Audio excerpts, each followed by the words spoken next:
Hello students, नमस्कार, सत श्री अकाल। स्वागत है आप सभी का आपके पसंदीदा channel magnet base IIT JEE और नीट यानी जीत के चैनल पर। और मैं अभिषेक अग्रवाल आपका जेईई केमिस्ट्री फैकल्टी लेकर आया हूं एक और धुआंधार, एक और धमाकेदार और बहुत इंपॉर्टेंट सेशन, क्योंकि इस सेशन में हम करने जा रहे हैं क्लास 11th का सबसे इंपॉर्टेंट डेरिवेशन। सबसे इंपॉर्टेंट डेरिवेशन हम करने जा रहे हैं। स्टेट्स ऑफ मैटर का जो टॉपिक हमने उठाया है काइनेटिक थ्योरी ऑफ गैसेस में, इस वीडियो में हम काइनेटिक गैस इक्वेशन की बात करने जा रहे हैं। और सिर्फ बात नहीं करेंगे, काइनेटिक गैस इक्वेशन को डिराइव करेंगे। काइनेटिक एनर्जी जो होती है गैस मॉलिक्यूल्स की, किसी भी गैस की, उस काइनेटिक एनर्जी का भी डेरिवेशन हम डिराइव करेंगे। तो ये जो सेशन होने जा रहा है ना, ये कहना चाहिए इस पर 5 सितारे वाला सेशन होने जा रहा है। मतलब अगर तुम इसको कहीं सेव करो तो ऐसी जगह पर सेव करो कि सबसे इंपॉर्टेंट सेशन का एक फोल्डर बनाओ, मोस्ट इंपॉर्टेंट टॉपिक, और उस टॉपिक में इसके से जुड़ी हुई डीपीपी होंगी या इससे जुड़ा हुआ आपका जो भी वीडियो आप अगर डाउनलोड करते हो ऑफलाइन के लिए देखने के लिए, तो आप इसको सबसे इंपॉर्टेंट फोल्डर में डालना। काउंट ऑन मी, सबसे इंपॉर्टेंट फोल्डर में डालना, क्योंकि ये सबसे इंपॉर्टेंट डेरिवेशन होगा काइनेटिक गैस इक्वेशन का। ठीक है, इसमें काइनेटिक गैस इक्वेशन क्या होती है वो मैं बताने वाला हूं। काइनेटिक एनर्जी गैस की क्या होगी वो हम चर्चा करने वाले हैं। और इसमें कुछ नए टर्म्स मिलेंगे। रूट मीन स्क्वायर वेलोसिटी क्या होती है वो आपको पता चलेगी।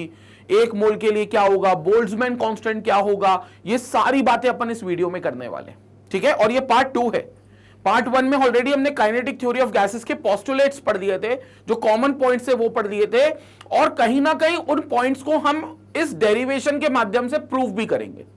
मतलब जो हमने पोस्टुलेट्स पढ़े थे, जैसे एक पोस्टुलेट बड़ा इंपॉर्टेंट था अगर आपको याद हो तो, कि जो काइनेटिक एनर्जी होती है किसी भी गैस मॉलिक्यूल्स की, वो टेम्परेचर पे डिपेंडेंट होती है।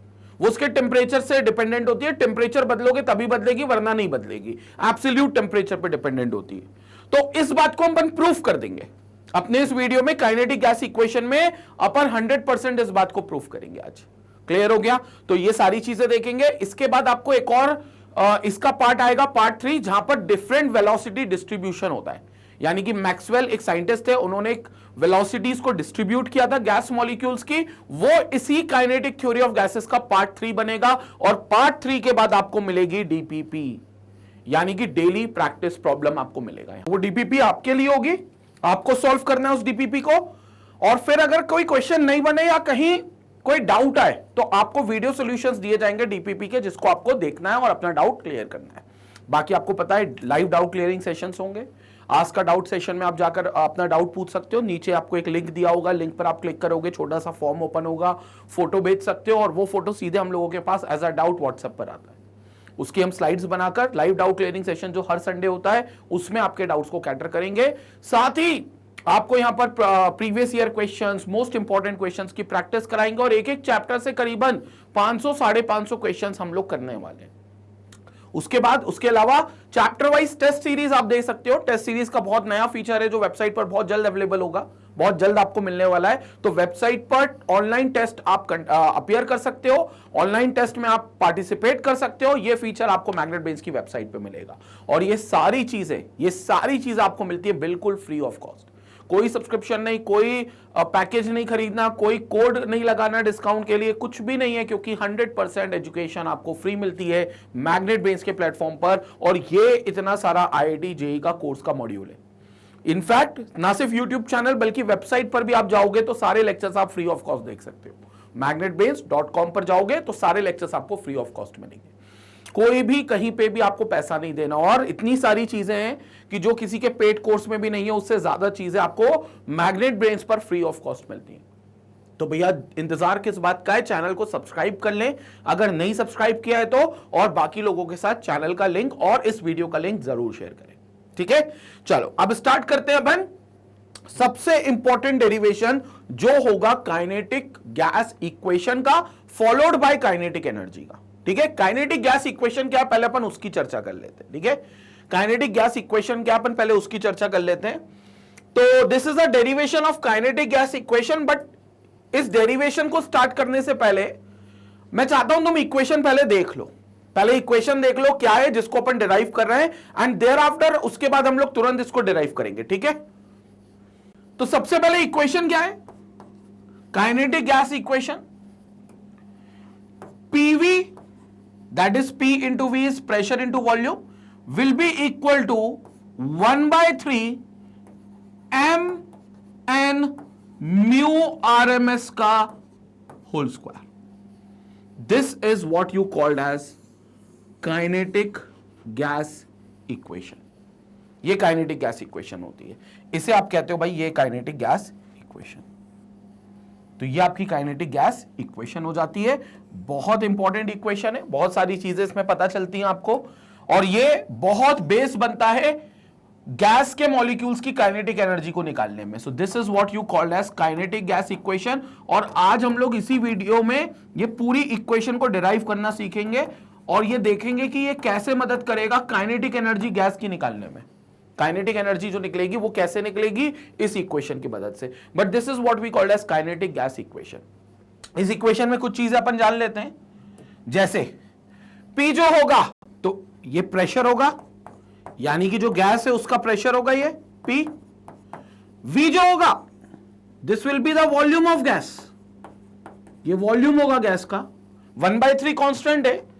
M is the mass of one molecule of gas. This is mass of one molecule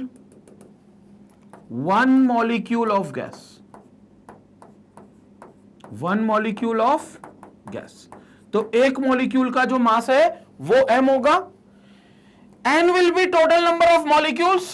n will be total number of molecules. ये जो n है ये आपका टोटल नंबर ऑफ मॉलिक्यूल्स होंगे, क्योंकि गैस में ऐसा थोड़ी ना कि एक मॉलिक्यूल होगा, बहुत सारे मॉलिक्यूल्स होंगे, तो टोटल मॉलिक्यूल्स अपन n मान लेंगे, तो n मॉलिक्यूल्स होगा। एंड एक नई चीज आपको बता रहे हैं, URMS, ये बहुत नई चीज है, इसके बारे में अपन बहुत डिटेल में बात करने वाले हैं यहां। ये होती है root mean square velocity of gas molecules. This is called as root mean square velocity of gas molecules. Root mean square velocity of gas molecules, ये बहुत इंपॉर्टेंट है आरएमएस। इनफैक्ट आरएमएस की जो चर्चा होगी वो हम आगे भी करेंगे। मैक्सवेल वेलोसिटी डिस्ट्रीब्यूशन में जो बात करेंगे, मैक्सवेल वेलोसिटी डिस्ट्रीब्यूशन कर्व का जो टॉपिक आएगा उसमें हम 3 वेलोसिटीज की बात करेंगे, जिसमें से एक आरएमएस वेलोसिटी भी होगी। लेकिन फिलहाल अगर हम एक रूट मीन स्क्वायर को समझे, एक मोटे तौर पे समझे कि रूट मीन स्क्वायर होता क्या है, तो बहुत सिंपल सा खेल है। डेरिवेशन अभी शुरू करूंगा मैं, अभी शुरू नहीं करा है, पहले तुम सारे टूल्स को जान लो। तो पहले अगर कोई ये जाने कि भैया रूट मीन स्क्वायर होता क्या है, तो मैं बता दूं, अगर म्यू आरएमएस आप लिख रहे हो तो it's a root mean square velocity, it's a root mean square velocity. Root mean square की वेलोसिटी होगी ये, ठीक है। इसका मतलब क्या होता है, देखो, जब हमारे पास गैस में बहुत ज्यादा मॉलिक्यूल्स होते हैं, जैसे हम कहते हैं कि गैस में हमारे पास मानकर चलो 1 मोल गैस है, तो 1 मोल गैस है तो कितने मॉलिक्यूल्स हो गए, 6.023 × 10⁻23, राइट। अब हर एक मॉलिक्यूल अपनी एक अलग स्पीड से जाएगा। कोई एक मॉलिक्यूल है तो वो एक μ1 से जा रहा है, कोई एक मॉलिक्यूल है तो वो μ2 से जा रहा है, कोई एक मॉलिक्यूल है तो वो μ3 से जा रहा है, तो कोई एक और मॉलिक्यूल है μ4 से जा रहा है। सब लोग अपनी अपनी अलग स्पीड से जा रहे हैं, ठीक है। तो अगर सब लोग अलग स्पीड से जा रहे हैं तो टोटल गैस की एक वेलोसिटी क्या मानूंगा कि ये गैस के मॉलिक्यूल्स एक नेट क्या वेलोसिटी है जिससे ये लोग जा रहे हैं, नेट वेलोसिटी। तो वो नेट वेलोसिटी 3 तरीके से निकाल सकते हो आप। या तो आप एवरेज ले लो, या आप जो मोस्ट प्रोबेबल यानी कि ज्यादातर जो मॉलिक्यूल्स जिस वेलोसिटी से जा रहे हैं वो वाली ले लो, या फिर आप आरएमएस ले लो। जैसे होता क्या है, सपोज करो, अभी अपन इसको थोड़ा सा प्रैक्टिकली समझते हैं। अभी मैं आरएमएस समझा रहा हूं, ठीक है, mu RMS, root mean square velocity क्या है। अभी अगेन मैं बार बार रिपीट कर रहा हूं, मैंने डेरिवेशन शुरू नहीं किया, डेरिवेशन अभी मैं करूंगा। अभी सिर्फ आरएमएस वेलोसिटी की अपन बात कर रहे हैं, ठीक है। सपोज करो मेरे पास ये कंटेनर है, सपोज करो मेरे पास ये कंटेनर है,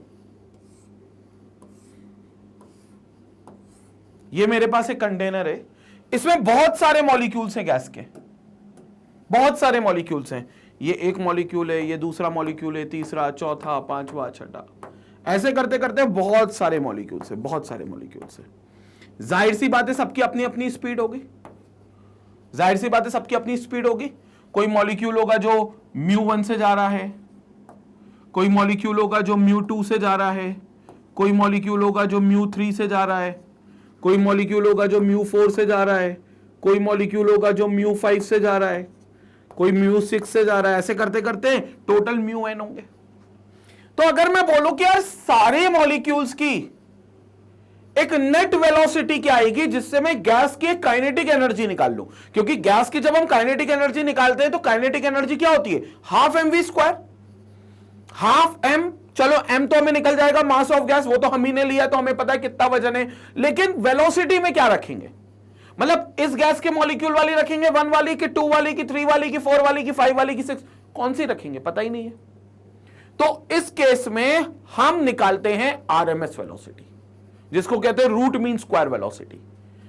जैसे आप नहीं होता एवरेज निकालते हो हर बार, जैसे क्लास में अगर कोई पूछे कि यार मेरे कोई, मैं जैसे टीचर हूं, मेरी कोई क्लास है जिसमें 40 बच्चे पढ़ते, कोई बोले कि सर आपकी क्लास का स्कोर क्या रहा, तो मैं अपनी क्लास का स्कोर क्या बताऊं, जो टॉपर ने जो स्कोर करा उसका बताऊं या जो सबसे नीचे रहा उसका बताऊं, स्कोरिंग क्या बताऊं। तो मैं क्या करता हूं, उसमें एवरेज निकाल लेता हूं, मैं टोटल स्कोर देख लेता हूं सबके कितने आए और divide by number of students कर देता हूं। ये एवरेज भी एक मेथड है। जैसे क्रिकेट में होता है ना, एवरेज निकालते हैं, एक बैट्समैन है उसने 50 मैच खेल लिए, हर मैच में उसने अलग अलग रन मारे होंगे, तो उसका एवरेज क्या निकलेगा, total runs upon total matches played, मतलब कितनी बार वो आउट हो गया तो डिवाइड कर देंगे उसमें, तो वो आपके एवरेज दे देगा उस बैट्समैन का। इन द सेम वे यहां हम एवरेज ना निकालते हुए हम निकालते हैं root mean square velocity, RMS velocity. अब आरएमएस में होता क्या है, नाम में ही सारी चीजें लिखी है जो होता है। पहले आप स्क्वायर करते हो, उस स्क्वायर का फिर आप मीन लेते हो, और मीन के बाद अंतिम में आप रूट ले लेते हो, स्क्वायर रूट ले लेते हो।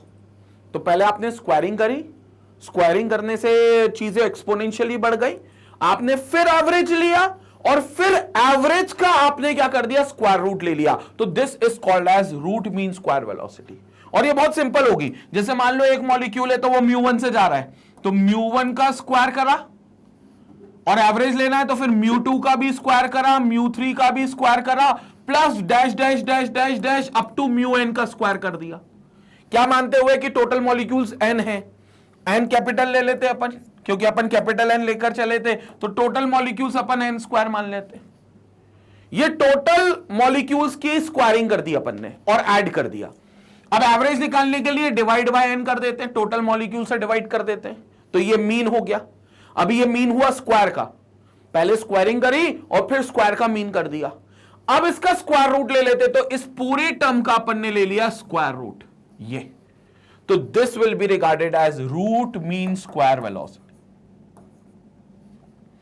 इसको अपन रूट मीन स्क्वायर वेलोसिटी कह देंगे। This will become RMS, U RMS. तो ये आपका यू आरएमएस बन जाएगा। यहां U1 था, यहां U2 था, यहां U3 का square plus up to UN का square upon n। Upon n क्या करा, टोटल नंबर ऑफ मॉलिक्यूल से डिवाइड कर दिया। जब टोटल नंबर ऑफ मॉलिक्यूल से डिवाइड कर दिया तो ये एवरेज निकल गया, लेकिन स्क्वायर का एवरेज निकला तो हमें एवरेज का रूट निकालना पड़ेगा। तो अल्टीमेटली रूट निकाला और ये म्यू आरएमएस दे दिया। ये जो म्यू आरएमएस होता है या कह लो यू आरएमएस जो होता है, ये बेसिकली बहुत प्रिसाइज होता है, मतलब ये एवरेज से ज्यादा बेहतर होता है। जैसे आप एवरेज निकालते हो, ठीक है, एवरेज अच्छी चीज है, लेकिन और प्रिसाइज जो आंसर आता है और एक्यूरेट जो कहना चाहिए आंसर आता है वो म्यू आरएमएस आता है, जो कि म्यू एवरेज से ज्यादा अच्छा है। तो इस केस में हम लोग निकालते हैं u RMS. This is called as u RMS. ठीक है, इसको यू आरएमएस बोलो क्योंकि मैंने अभी यू से डिनोट करा है, या कई बार इसको म्यू भी बोल सकते हो आप, तो म्यू आरएमएस भी बोल सकते हो क्योंकि ये यू म्यू जैसा भी बना है। वो जो लेटर होता है ना फ्रिक्शन वाला म्यू, वैसा भी हो सकता है। तो आप बात एक ही है, लेकिन इसको आरएमएस वेलोसिटी के नाम से जाना जाता है, जो हम गैस के केस में हमेशा निकालते हैं। ठीक है, और ये आरएमएस वेलोसिटी मैं क्यों बता रहा हूं, क्योंकि हमारी काइनेटिक गैस इक्वेशन में ये आई है। कहां आई है, यहां पर आई है, 1/3 mn म्यू आरएमएस का स्क्वायर। ठीक है, तो this is what we have as kinetic gas equation. बहुत इंपॉर्टेंट इक्वेशन है, अभी इसका डेरिवेशन हमें करना है, लेकिन अभी हमने फिलहाल आरएमएस वेलोसिटी समझ ली। बाकी तो कोई समझने की वाली बात ही नहीं है। P जो है वो गैस का प्रेशर है, V जो है वो गैस का वॉल्यूम है, जो भी वॉल्यूम गैस का होगा जिसका आप काइनेटिक गैस इक्वेशन बना रहे हो उसका वॉल्यूम होगा। 1/3 कांस्टेंट है, m is the mass of one molecule of gas. याद रखना m is the mass of one molecule of gas. Single molecule का जो मास होगा वो m होगा। n will be total number of molecules, mu rms will be the root mean square velocity of gas molecules। ठीक है, तो ये चीज हमें मिल गई है जो हमारे पास आ गई है। अब हम शुरू करते हैं डेरिवेशन। अब प्रॉपर हम लोग आ रहे हैं डेरिवेशन पे। डेरिवेशन की शुरुआत ऐसे होगी कि हमको एक क्यूब अज्यूम करना है, एक क्यूब अज्यूम करना है जिसकी एज लेंथ होगी l। हमें क्यूब अज्यूम करना है जिसकी एज लेंथ होगी l, containing n molecules each having mass of m। हमने उसमें गैस भरी है और उस गैस के n मॉलिक्यूल्स भरे, कैपिटल N मॉलिक्यूल्स भरे, और हर एक मॉलिक्यूल का जो मास है वो स्मॉल m है। ठीक है, तो सिंपल सी बात है, एक छोटा सा कंटेनर अपन ने ले लिया, उस कंटेनर में अपन ने गैस भर दी, कितने मॉलिक्यूल्स भरे, कैपिटल N मॉलिक्यूल्स भरे, और हर एक मॉलिक्यूल का जो मास है वो m है। अब इंश्योर करना कि गैस सेम भरी है, सेम गैस भरी हो, और जब सेम गैस भरी होती है तो हर मॉलिक्यूल का मास सेम होगा। वेलोसिटी सेम नहीं हो सकती लेकिन मास तो सेम हो सकता है, तो मास सेम होगा। And molecules are moving at random in all directions with speed covering a considerable range of values. और वो मॉलिक्यूल्स रैंडमली मूव करते जा रहे हैं with a speed covering a considerable range of values. मतलब सबकी अलग अलग वैल्यूज है लेकिन उनकी एक रेंज है, इस वेलोसिटी से इस वेलोसिटी तक ही सारी मॉलिक्यूल्स की वेलोसिटी है। सबकी मॉलिक्यूल्स की वेलोसिटी अलग अलग है लेकिन एक रेंज में अलग अलग है। ठीक है, तो एक कंटेनर लेना है, उसमें गैस मॉलिक्यूल्स रखने, कितने रखने, कैपिटल N, जिसमें मास m होगा और सबकी एक रैंडम डायरेक्शन में वेलोसिटीज होंगी। डायग्राम पर मैं आ रहा हूं, अभी बना रहा हूं। ये वाला पार्ट क्लियर हुआ ना? अभी स्क्रीनशॉट लेंगे इसका, स्क्रीनशॉट लेंगे इसका, ले लिया स्क्रीनशॉट इसका, क्लियर हो गया। अब आगे कंटिन्यूएशन में। नाउ ये तो अपन ने बात कर ली, so this is RMS velocity. इसका चाहो तो स्क्रीनशॉट ले सकते हो आरएमएस का। ठीक है, डेरिवेशन में अपन साथ चलेंगे बिल्कुल। ठीक है, कंटेनर ये बना हुआ है लेकिन अपन एक और कंटेनर बनाएंगे। नाउ अब एक चीज और देखना, कंटेनर में बनाने वाला हूं। The velocity u1 of any molecule may be resolved into three components. Velocity is designated as ux, uy and uz. These are in these directions at right angles to each other and parallel to sides of the cube. The velocity, various component of velocities are related by the expression u1 square will be equal to u1x ux square plus uy square plus uz square. ये क्या है ये मैं अभी बताता हूं आपको। Vector component है, वेक्टर कंपोनेंट को रिजॉल्व किया हुआ है। देखो बहुत सिंपल सा खेल है। जो मॉलिक्यूल की, वो जो डब्बे की बात कर रहे हैं वो अपन यहां बना रहे हैं। अभी एक और बार अपन बनाने वाले वैसे तो, लेकिन अभी मैं आपको वेलोसिटी समझाना चाह रहा हूं। ये जो यहां बात लिखी है ना, ये भी समझाना चाह रहा हूं, फिर प्रॉपर डेरिवेशन स्टार्ट करेंगे। और या कह लो ऑलमोस्ट स्टार्ट कर चुके हैं, बट इक्वेशन पर बाद में आएंगे। एक और टूल थोड़ा सा पहले देखेंगे, पहले एक और टूल देखेंगे यहां पर। ठीक है, चलो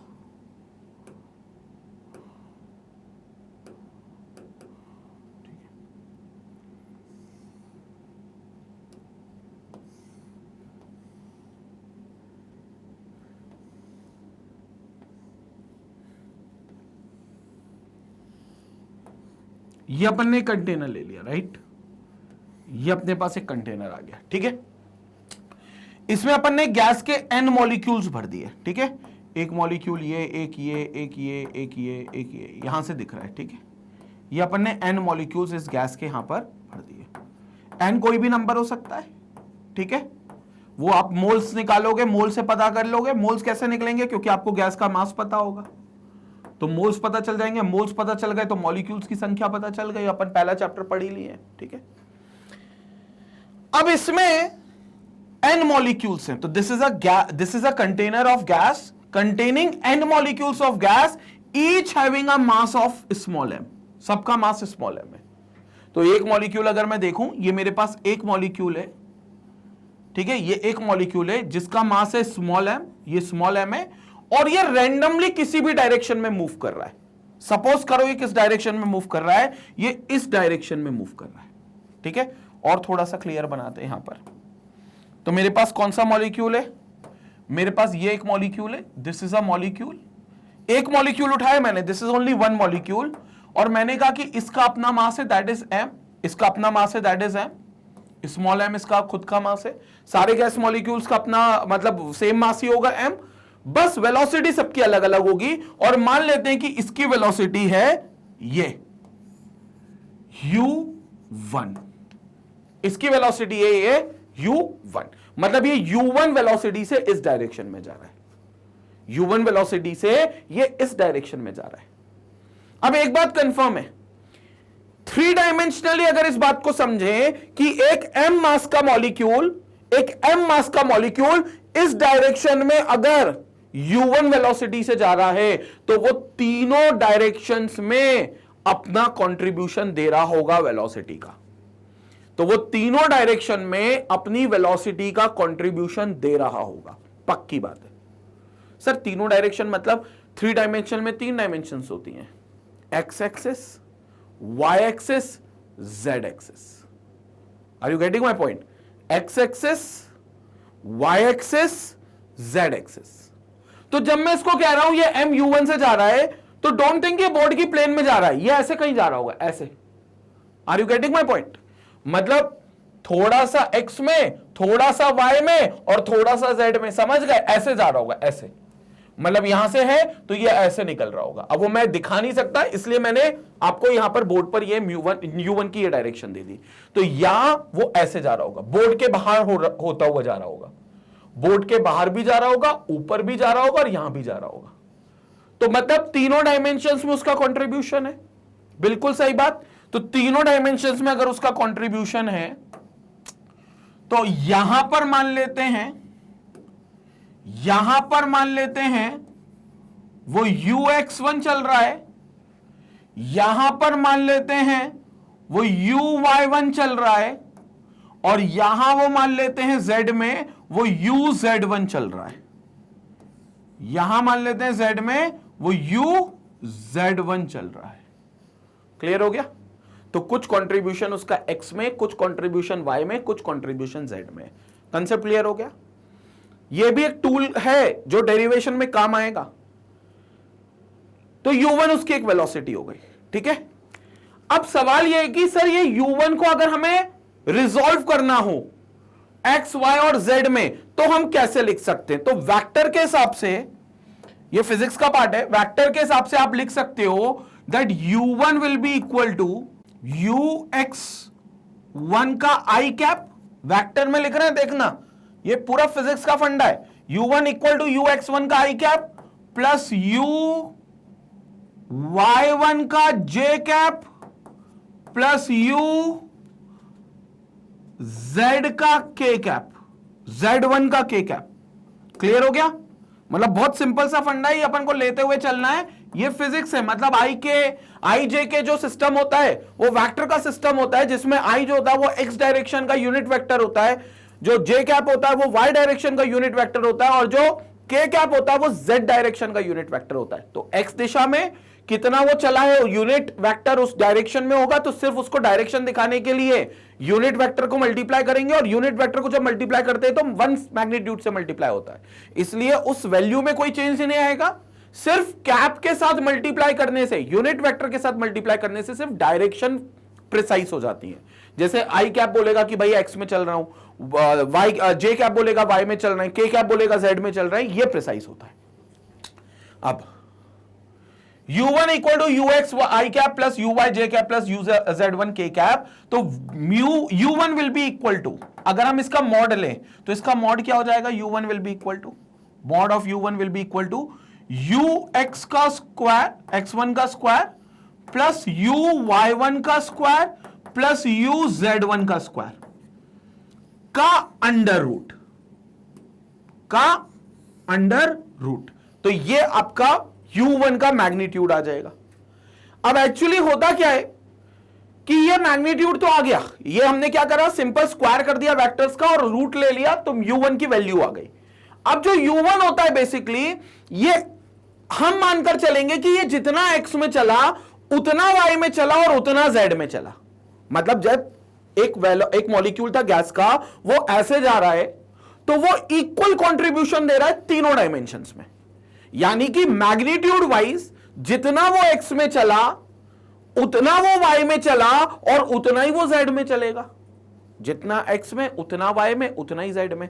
कहने को मैं ये कहना चाह रहा हूं कि यहां पर आप बिल्कुल कह सकते हो कि mod of mu X will be equal to mod of mu Y will be equal to mod of mu Z. और मैं मॉड क्यों लगा रहा हूं? बिकॉज मैं मैग्नीट्यूड की बात कर रहा हूं, क्योंकि mu X mu Y mu Z में तो डायरेक्शंस अलग अलग है ना, तो डायरेक्शंस अलग अलग है, इसलिए मैं डायरेक्शन को नहीं ले रहा हूं, मैं सिर्फ मैग्नीट्यूड की बात कर रहा हूं। तो मैग्नीट्यूड के हिसाब से तीनों सेम है, तो यहां पर ये मैग्नीट्यूड्स ही होते हैं, तो मैं तीनों को किसी एक के फॉर्म में लिख सकता हूं, जैसे mu x1 mu y1 mu z1 को एक फॉर्म में लिख सकता हूं, एक डायमेंशन में लिख सकता हूं। Let's take it in x direction.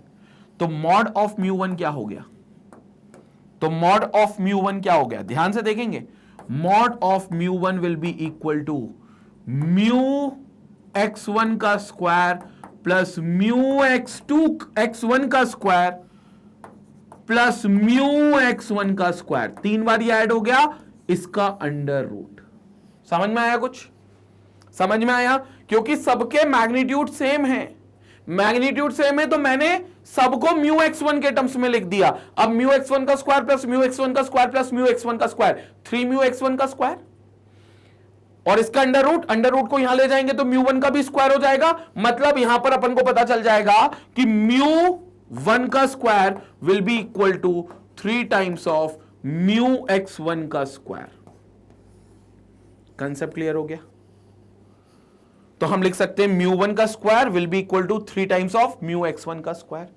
What can we write at mu x1 का square as 1/3 times of mu 1 का स्क्वायर। बस आप ये वाला इक्वेशन को ध्यान रखना, क्योंकि इस इक्वेशन की हमें आगे डेरिवेशन में जरूरत पड़ेगी। यहां से म्यू x1 हमने यहीं रखा, 3 को यहां ले गए, तो ये 1/3 म्यू 1 का square. So this will B mu x1 का square, this is mu x1 का स्क्वायर इक्वल टू 1/3 म्यू 1 का स्क्वायर। तो म्यू x1 का स्क्वायर इक्वल टू 1/3 म्यू 1 का स्क्वायर। ये बहुत इंपॉर्टेंट है, ये इंपॉर्टेंट है, इसको हमें यूज करना है। इवन ये भी इंपॉर्टेंट है, जो ऊपर वाली इक्वेशन आई म्यू 1 का square will be equal to 3 times of mu x1 का स्क्वायर, ये भी इंपॉर्टेंट है। एक और टूल है डेरिवेशन में, तो उन्होंने यही कहा कि जब आप किसी भी मॉलिक्यूल की अगर आप बात करते हो, तो किसी भी मॉलिक्यूल की अगर आप जब भी बात कर रहे हो, तो वो मॉलिक्यूल क्या करेगा, एक पर्टिकुलर वेलोसिटी से 3 डायमेंशनल मूव करेगा, 3 डायमेंशनली मूव करेगा। जब वो 3 डायमेंशनली मूव करेगा तो वो x में, y में और z में कुछ अपना कंट्रीब्यूशन देगा। हमने मान लिया कि वो कंट्रीब्यूशन सेम होगा, तो जितना x में देगा उतना ही y में देगा और उतना ही z में देगा। तो मॉड ऑफ यानी कि मैग्नीट्यूड ऑफ x, y और z का, उसकी वेलोसिटी का कंट्रीब्यूशन सेम होगा। क्लियर हो गया? और ये मानने वाली बात नहीं है, ये ऑब्वियस बात है, क्योंकि उसकी वेलोसिटी तो एक ही है ना। जैसे म्यू 1 से जा रहा है तो म्यू 1 वाला वेलोसिटी तो एक ही है ना। अब इक्वल कंट्रीब्यूशन वो x में देगा, इक्वल कंट्रीब्यूशन y में देगा, इक्वल कंट्रीब्यूशन z में देगा। ऐसा थोड़ी ना अगर कोई 3 किलोमीटर पर आवर की स्पीड से जा रहा है, 3 मान लो उसका एवरेज है, मतलब उसका मैग्नीट्यूड है, तो वो 3 के साथ जो कंट्रीब्यूशन x में देगा उतना ही तो y में देगा और उतना ही z में देगा, क्योंकि वेलोसिटी तो उसकी खुद की है ना, उसका डायमेंशन से लेना देना नहीं है। उतनी वेलोसिटी वो तीनों डायमेंशंस में दिखाएगा। संपट पड़ी बात? तो ये मानने वाली बात नहीं है, ये होगा वेलोसिटी के केस में कि ये mu x will be equal to mu y equal to mu z। Magnitude इनके आपस में सेम होंगे, तो हमने सबको फिर म्यू x के टर्म्स में लिख दिया, और जब म्यू x के टर्म्स में लिखा तो 3 times of mu x square हो गया। अंडर रूट कहां चला गया, हमने यहां पर स्क्वायरिंग कर दी। फिर म्यू x1 का स्क्वायर क्या लिख सकते हैं, 1/3 म्यू 1 का स्क्वायर। ये हमारे पास एक और फॉर्म आ गया जो बहुत इंपॉर्टेंट है। अब हम डेरिवेशन को शुरू करते हैं। अब हम कहते हैं कि उनने जो पहले पॉइंट में बोला था वो यहां पर लगाते हैं। तो पहले पॉइंट पर उनने क्या बोला था कि एक क्यूब इमेजिन करें जिसकी एज लेंथ l होगी, जिसके अंदर n मॉलिक्यूल्स होंगे गैस के, कैपिटल N मॉलिक्यूल्स, और सबका मास m होगा, और हर एक मॉलिक्यूल अपनी एक वेलोसिटी से भाग रहा होगा। ठीक है, हमने कहा ठीक है, चलो तो अब अपन डेरिवेशन स्टार्ट करते हैं। ये वाले पार्ट का भी स्क्रीनशॉट ले लो, क्योंकि यहां पर ये इक्वेशन बड़ी इंपॉर्टेंट है। डेरिवेशन में मैं ये इक्वेशन यूज करूंगा आगे, स्क्रीनशॉट लेंगे इसका। ठीक है, तो अपने को ये सारी चीजें पता चल गई। अब प्रॉपर डेरिवेशन स्टार्ट करते हैं और प्रॉपर अपन लोग यहां पर देखते हैं कि क्या चीज होगी। ये देखो, यहां पर आपके पास डायग्राम बना हुआ है। यहां पर आप देखो, एक मॉलिक्यूल की बात करी तो ये u वेलोसिटी से जा रहा है, तो कुछ कंट्रीब्यूशन ux में, कुछ कंट्रीब्यूशन uy में और कुछ कंट्रीब्यूशन uz में। क्लियर हो गया? ux में, uy में और uz में। ठीक है, और ये क्यूब ले लिया जिसकी लेंथ L है, एज लेंथ L है। अब खेल है हमें काइनेटिक गैस इक्वेशन निकालना है, बहुत आराम से बहुत प्यार से हम निकालते हैं। मैं एक बार और ये डायग्राम बनाता हूं, ये जो मैंने क्यूब बनाया इसको एक बार और अपन बना दे। तो लाइक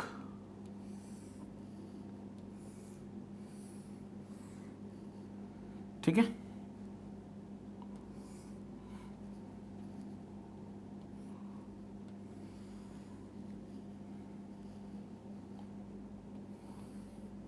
ये हमारे पास एक कंटेनर है, सिंपल कंटेनर है। ये कंटेनर ने हमने रखा और इसमें हमने गैस भर देनी है।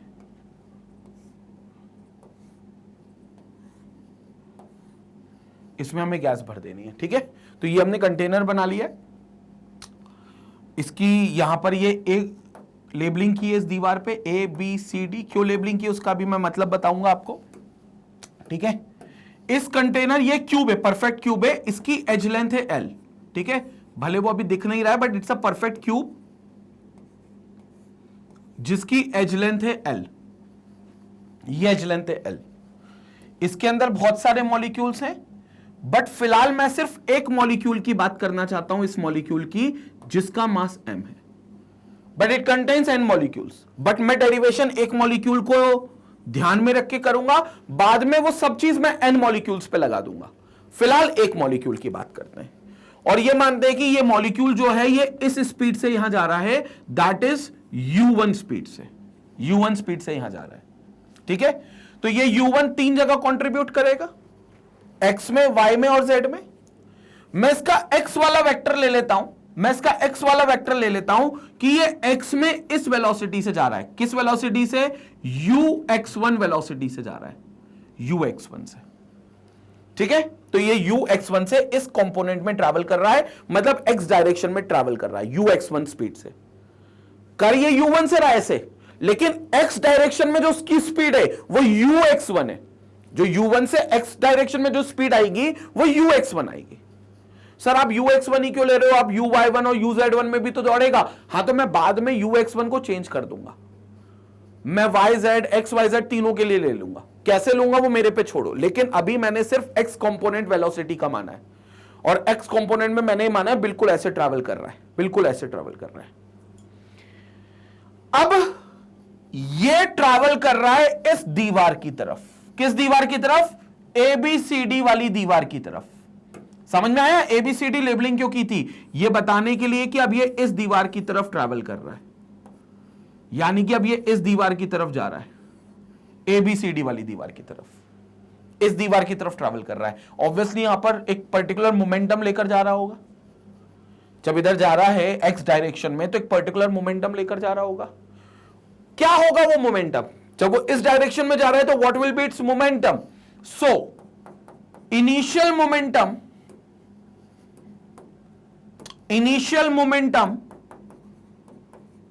of one gas molecule, initial momentum of a gas molecule, initial momentum of a gas molecule is equal to, initial momentum को पी आई बोल देते हैं बिकॉज मोमेंटम इज पी, और उसको हम इनिशियल बोल रहे तो आई से डिनोट करेंगे, will be equal to what is momentum? Mass into velocity. तो what is mass? m, and what is velocity? म्यू x1, क्योंकि x डायरेक्शन में तो इतनी वेलोसिटी है म्यू x1। तो ये पी आई इनिशियल वेलोसिटी लेकर कहां जा रहा है? m म्यू x1 डायरेक्शन में, और ये डायरेक्शन को मैं पॉजिटिव मान लेता हूं, इस साइड पॉजिटिव वेलोसिटी है तो m म्यू x1 हो गया। अब मेरा तुमसे सवाल यह है कि जब ये इस वेलोसिटी से इस डायरेक्शन में जा रहा है तो क्या चलता ही चला जाएगा? क्या निकल जाएगा? ये इसी डायरेक्शन में ही भागता रहेगा? नहीं भाई, ये दीवार से टकराएगा। कौन सी दीवार से? ABCD, जो कंटेनर की एक दीवार है, राइट हैंड साइड वाली दीवार है, इससे टकराएगा और पीछे की दिशा में आने लगेगा। तो मतलब जैसे ही इससे टकराएगा तो मोमेंटम चेंज होगा, मोमेंटम चेंज होगा, और मोमेंटम चेंज, कोलिजन हुआ ना, तो मोमेंटम चेंज होगा। लेकिन याद करें पोस्टुलेट्स में हमने कहा था कि कोलिजन जो होगा वो इलास्टिक होगा, बोले तो कोई भी काइनेटिक एनर्जी का लॉस नहीं होगा, कोई भी काइनेटिक एनर्जी का लॉस नहीं होगा, and momentum will remain conserved in terms of its magnitude, in terms of its magnitude. मतलब याद करो पोस्टुलेट जब हमने पढ़े थे पार्ट वन का एक बार वो वीडियो पर झलक लगा लो, या अपने नोट्स बनाए हैं तो एक बार उस नोट्स को देख लो। हमने क्लियरली लिखा था कि गैस मॉलिक्यूल्स रैंडम मोशन में होते हैं और and they keep colliding with one another, एक दूसरे से टकराते रहते हैं, लेकिन हर बार जो कोलिजन होगा टकराने का वो कोलिजन इलास्टिक कोलिजन होगा, और इलास्टिक कोलिजन में काइनेटिक एनर्जी नहीं बदलती, मोमेंटम का मैग्नीट्यूड नहीं बदलता, मोमेंटम का मैग्नीट्यूड नहीं बदलता। तो सर फिर आप ये क्यों नहीं कह रहे कि मोमेंटम नहीं बदलता? नहीं, ये नहीं बोल सकता मोमेंटम नहीं बदल रहा, मोमेंटम का मैग्नीट्यूड नहीं बदलेगा। क्यों? क्योंकि अगर ये पार्टिकल इस डायरेक्शन में पहले जा रहा था तो इस दीवार से टकराने के बाद अपनी डायरेक्शन बदल लेगा। मतलब ये पहले ऐसे जा रहा था तो अब ये पीछे आने लगेगा, ऐसे भी तो आएगा, यहां जा रहा था तो यहां पीछे आने लगेगा, ऐसे भी तो जाएगा। समझ में आया? तो मैग्नीट्यूड सेम होगा m इंटू म्यू x1, लेकिन वेलोसिटी की डायरेक्शन पलट गई तो this time it will be the negative of the old magnitude. मतलब मान लो पहले m म्यू x1 था तो अब माइनस m म्यू x1 हो जाएगा। संपट पड़ी मेरी बात? अगर मैं एक मोमेंटम लेकर इस डायरेक्शन में जा रहा हूं और यहां अचानक टकरा गया तो मैं इस डायरेक्शन में मान लो उसी मोमेंटम से जा रहा हूं, तो मैग्नीट्यूड भले मैं सेम रख सकता हूं, लेकिन मैंने दिशा बदल ली ना यार। और momentum is a vector quantity जो दिशा बदलने से बदल जाती है, डायरेक्शन के बदलने से बदल जाती है। Are you getting my point? तो वहां पर हम ये कहेंगे मोमेंटम का मैग्नीट्यूड कंजर्व रहेगा, लेकिन क्योंकि पार्टिकल ने अपनी डायरेक्शन चेंज कर ली तो डायरेक्शन चेंज करने से मोमेंटम ओवरऑल चेंज हो जाएगा। तो पहले initial momentum of a gas molecule was pi m u x1, final momentum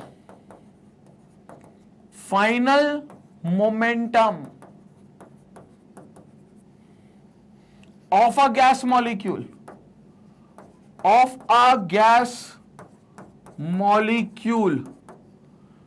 will be pf, that is equal to minus of mu x1. Are you getting my point? तो final momentum हो गया minus mu x1।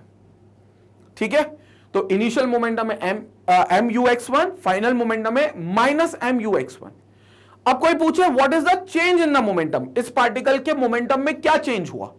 तो आप ये मत बोलना कि पहले mu x1 था बाद में माइनस mu x1 था तो जीरो हो गया। अरे मोमेंटम का चेंज हुआ है, माइनस से पॉजिटिव हुआ है या पॉजिटिव से नेगेटिव हुआ है। Are you getting my point? तो मोमेंटम का चेंज डबल इंपैक्ट से हुआ है। जैसे कोई चीज पहले -5 थी +5 में आ गई तो चेंज कितना हुआ? 0। बोलो -5 +5 कट गया। अरे इतना पोपलापंती नहीं चाहिए भाई, अपन को बिल्कुल दिमाग से करना है। सबसे टफ डेरिवेशन है 11th क्लास का, मतलब लो बच्चों को लगता है, बाकी अभी अपन इस वीडियो के एंड तक देख लेंगे कि सबसे लल्लू डेरिवेशन निकलेगा ये, सबसे लल्लू डेरिवेशन निकलेगा ये। तो मैं आपसे पूछ रहा हूं कि अगर कोई चीज पहले -5 थी, -5 से वो +5 हो गई तो what will be the change? 10 unit का चेंज आया। -5 से 0, 0 से 5, 10 यूनिट का चेंज आया। कोई चीज माइनस से प्लस हुई है या प्लस से माइनस गई, +5 था -5 चला गया, 10 यूनिट का चेंज आया, डबल होगा। तो what will be the change in momentum now? So therefore, ध्यान से देखेंगे, therefore change in momentum, change in momentum, momentum में चेंज क्या आएगा? Magnitude wise P minus P F कर लो या पी एफ माइनस पी आई कर लो, उससे फर्क नहीं पड़ता, क्योंकि आपको चेंज मैग्नीट्यूड का निकालना है। तो change in momentum will be equal to mu x1 minus of minus mu x1, ऐसा कर लो। तो mu x1 minus of minus mu x1, तो it will become 2 of mu x1. This will be the change in the momentum. This will be the change in the momentum. 2 mu x1. So this will be the change in momentum, कि momentum का जो change आएगा वो आएगा 2 mu x1। ठीक है, तो ये पार्टिकल क्या करेगा? यहां है, यहां टकराएगा, फिर यहां है तो यहां टकराएगा, इस दीवार से भी टकराएगा। ये जो दीवार दिख रही है ना आपको, इस दीवार से भी टकराएगा, फिर यहां जाएगा, फिर यहां आएगा, फिर यहां जाएगा, फिर चलता जाएगा, रैंडम मोशन करते जाएंगे। एक्स के टर्म्स में बात करूं, ठीक है। अभी मैं तो ये सोच रहा हूं कि एक्स की वेलोसिटी से चल रहा है इस साइड, एक्स डायरेक्शन में चल रहा है, ठीक है। असल में चल तो u1 से रहा है, u1 से रहा है, लेकिन मैंने एक्स वाली वेलोसिटी को ध्यान में रखा हुआ है, ठीक है। सो चेंज इन मोमेंटम मेरे को मिल गया। नाउ चेंज इन मोमेंटम को अगर मैं टाइम से डिवाइड कर दूं तो वो पार्टिकल कितने टाइम में ट्रैवल कर कितना टाइम में वो मोमेंटम चेंज करता है, तो अगर उसको मैं टाइम से डिवाइड कर दूं तो होगा क्या, फोर्स निकल जाएगा। सर कैसे निकल जाएगा, समझेंगे। What is force as per Newton second law, what is force as per Newton second law? तो according to Newton second law, according to Newton's second law of motion, force is nothing but rate of change of momentum, rate of change of momentum। Newton साहब ने कहा था कि force किसी भी body पर सिर्फ उसके मोमेंटम का जो चेंज हो रहा है उस चेंज का रेट है, वो मतलब वो चेंज कितने टाइम में हो रहा है, पर यूनिट टाइम में कितना चेंज होगा, ये अगर आप निकाल लो मोमेंटम का चेंज तो आप कायदे में फोर्स निकाल रहे हो। तो force is nothing but simply the rate of change of momentum, कितना चेंज हो रहा है मोमेंटम में और उस चेंज में कितना टाइम लग रहा है। तो force is simply rate of change of momentum. तो अगर मैं एफ की बात करूं, एफ की, तो F will be equal to final momentum P F minus P I upon time taken, या P I minus P F upon time taken. तो यहां पर फोर्स की अगर मैं बात करूं तो चेंज इन मोमेंटम क्या हम ऑलरेडी निकाल चुके हैं, बिल्कुल निकाल चुके हैं। 2mu(x1) निकला है मैग्नीट्यूड में, क्योंकि डबल चेंज हुआ ना 2mu(x1), तो 2mu(x1) का चेंज निकला है। लेट्स कैलकुलेट कि ये चेंज कितने टाइम में निकला है। तो t के रिस्पेक्ट में अपनी एक मतलब f की एक इक्वेशन आएगी जिसमें t को हमें सब्स्टिट्यूट करना होगा। अब t के लिए खेल करते हैं। तो भैया वापस आते हैं उस डायग्राम पर। ये वाला पार्ट समझ में आया ना। Force is what, rate of change of momentum. Momentum का चेंज कितनी देर में होता है। देखो न्यूटन साहब ने कहा था दुनिया की कोई भी बॉडी अगर अपना मोमेंटम चेंज कर रही है तो उसके पीछे 100% कोई एक्सटर्नल फोर्स जिम्मेदार है। सिंपल सी बात है। अगर कोई बॉडी मोमेंटम चेंज नहीं कर रही है मतलब उस पर कोई फोर्स लग ही नहीं रहा है, और फोर्स अगर लग जाएगा तो 100% उसका मोमेंटम बदल जाएगा। ये न्यूटन साहब ने कहा था। जैसे मान लो मैं एक वेलोसिटी से भाग रहा हूं,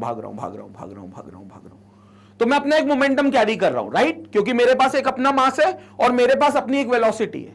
मेरे पास अपना एक मास है और मैं चूंकि भाग रहा हूं तो मेरी अपनी खुद की एक वेलोसिटी है। तो मास इंटू वेलोसिटी कर लो, तुम मेरा मोमेंटम निकाल लोगे। अब अचानक क्या हुआ, आगे चलकर मेरे किसी दोस्त ने, बड़े बदमाश है सब, किसी दोस्त ने इसे टांग अड़ा दी, नीचे से टांग अड़ा दी, तो मैं भागता क्या हो जाऊंगा, ऐसे गिर जाऊंगा। मतलब मेरी वेलोसिटी में कोई चेंज आएगा, बिल्कुल आएगा भाई। और अगर वेलोसिटी में कोई चेंज आया है तो मतलब मोमेंटम बदला है, बिल्कुल बदला है। तो ये मोमेंटम क्यों बदला, क्योंकि मेरे दोस्त ने नीचे से लात लगा दी। मतलब मेरे किसी फ्रेंड ने मेरे ऊपर कहीं कोई फोर्स लगाया जिससे मेरा मोमेंटम बदला। और ऐसा नहीं है कि ऑपोजिंग फोर्स होगा तो ही मोमेंटम बदलेगा। मान लो मैं भाग रहा हूं और पीछे से किसी ने मेरे को धक्का दे दिया ऐसे, तो मैं और तेज भागने लगूंगा, एकदम और तेज जाने लगूंगा। होगा ना ऐसा? क्यों होगा? क्योंकि भाई साहब आपका फिर वेलोसिटी बदल जाएगी, क्योंकि किसी ने पीछे से यहां से धक्का दिया आपको। अब फिर मोमेंटम बदल गया क्योंकि वेलोसिटी बढ़ गई इस बार। ठीक है, कम नहीं हुआ, मोमेंटम बढ़ गया, अच्छी बात है, चेंज तो हुआ ना। तो वो चेंज के पीछे कौन है? फोर्स जिम्मेदार है। तो न्यूटन साहब ने हमेशा यह बात बोली है कि कभी भी अगर आप मोमेंटम चेंज होता हुआ देख रहे हो किसी भी बॉडी का, तो उसके पीछे एक्सटर्नल फोर्स को ढूंढो। एक्सटर्नल फोर्स ही होगी जिसकी वजह से उसका मोमेंटम चेंज हुआ है। हमने कहा सर उस फोर्स की वैल्यू कैसे निकालेंगे? उन्होंने कहा वो मोमेंटम को चेंज होने में पर यूनिट टाइम, कितना मोमेंटम पर यूनिट टाइम में चेंज हुआ वो निकाल लो, या वो मोमेंटम चेंज होने में कितना टाइम लगा वो निकालकर डिवाइड कर दो, आपको फोर्स की वैल्यू मिल जाएगी। तो हमने कहा अच्छा, मतलब force is change in momentum per unit time होता है। Yes, it's change in momentum per unit time which is called as rate of change of momentum. Rate of change of momentum. तो rate of change of momentum is change in momentum upon time taken. अब मैं time पर जोर दे रहा हूं कि time क्या होगा। क्लियर हो गया? तो अब पूरा खेल अपने को करना है टाइम को लेकर। अब एक बात तो कंफर्म है कि मोमेंटम जो है, मोमेंटम जो है वो इस दीवार और इस दीवार के बीच में चेंज हो रहा है। एम आई राइट? मतलब यहां पर आपके पास दो दीवारें हैं, दो दीवारें हैं, तो एक बात तो कंफर्म है कि जो मोमेंटम चेंज हो रहा है वो इस दीवार से इस दीवार के बीच में चेंज हो रहा है। क्यों? क्योंकि कोई पार्टिकल जैसे इधर मूव करता है तो वो एक सिंपल एक कांस्टेंट मोमेंटम से मूव करता है तब तक जब तक वो इस दीवार से नहीं टकरा जाता, और जब इस दीवार से टकराया तो पलट गया, मोमेंटम बदल गया, लेकिन फिर वो बदला हुआ मोमेंटम सेम रहेगा, बिल्कुल चेंज नहीं होगा। कब तक? जब तक वो इस दीवार से नहीं टकराता। एम आई राइट?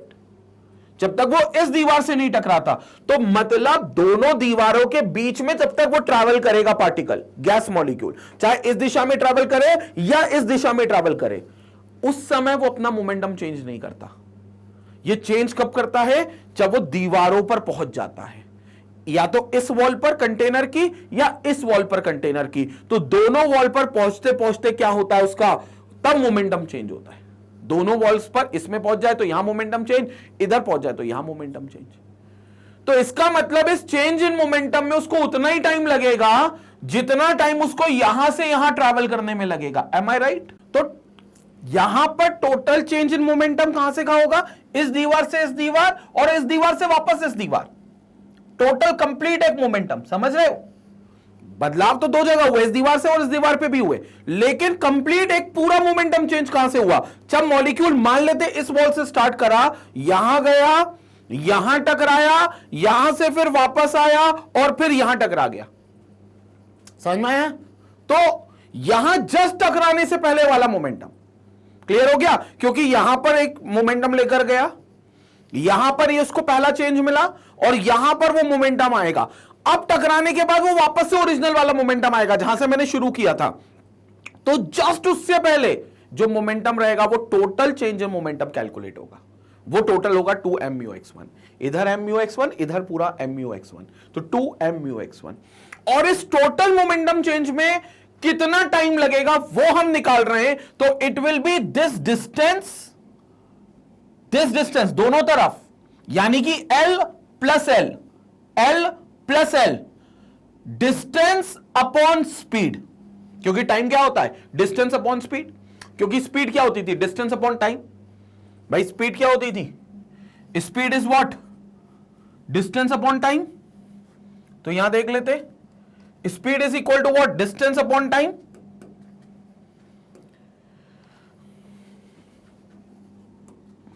तो we have this as speed equal to distance upon time.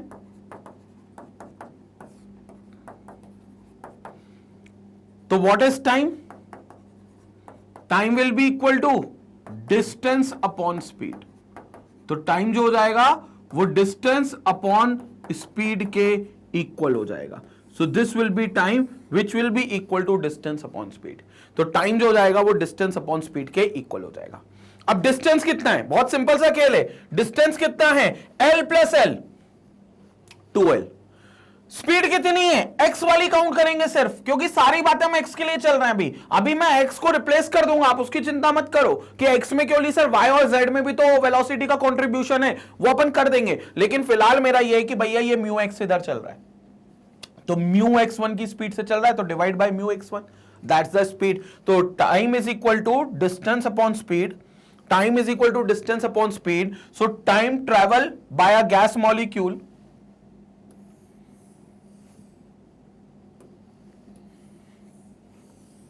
So, time travel by a gas molecule will be equal to, distance is what? 2L upon time is nothing but μx1. तो time distance upon speed, sorry, तो distance is 2L upon speed is μx1, तो ये time हो जाएगा। तो time is equal to distance upon speed 2L upon μx1, तो ये time आ गया। This is what you are having as t, तो ये t आ गया। रख दे इसको, t को इस इक्वेशन में रख दे। तो let this be equation number 1। So putting this t in equation number 1, putting the value of t, putting the value of T in equation 1, first equation में रख देते हैं. सो दिस इंप्लाइज क्या हो जाएगा, यहां पर देखेंगे, it will be force is equal to 2m mu x1 upon 2l divided by mu x1. तो यहां पर क्या होगा, 2 से 2 कैंसिल, 2 से 2 कैंसिल, mu x1 ऊपर चला जाएगा तो it will become what, m mu x1, और ये mu x1 और ऊपर आएगा तो mu x1 का square upon l. This will be equal to f. तो f फाइनली हमारे पास क्या आ गया, f will be equal to m mu x1 का स्क्वायर अपॉन l. ये हमारे पास फोर्स आ गया, m mu x1 का स्क्वायर अपॉन l.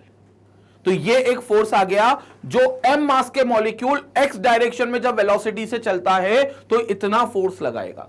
कितना फोर्स लगाएगा, m mu x1 का स्क्वायर बाय l. लेकिन अब दिक्कत यह है कि ये फोर्स सिर्फ उसके x डायरेक्शन का है, जो कि सही नहीं है, क्योंकि चल तो वो y में भी रहा है और चल तो z में भी रहा है, जिसकी तुम बात हमेशा करते आ रहे हो. वो तो मैं जिद पे अड़ा था कि मैं u x1 में लेकर चलूंगा, मैं x डायरेक्शन में स्पीड लेकर चलूंगा, लेकिन चल तो वो y में भी रहा है और z में भी रहा है. तो भैया अब समय आ गया है कि हम u x1 को x y z तीनों डायमेंशंस के हिसाब से ले लें.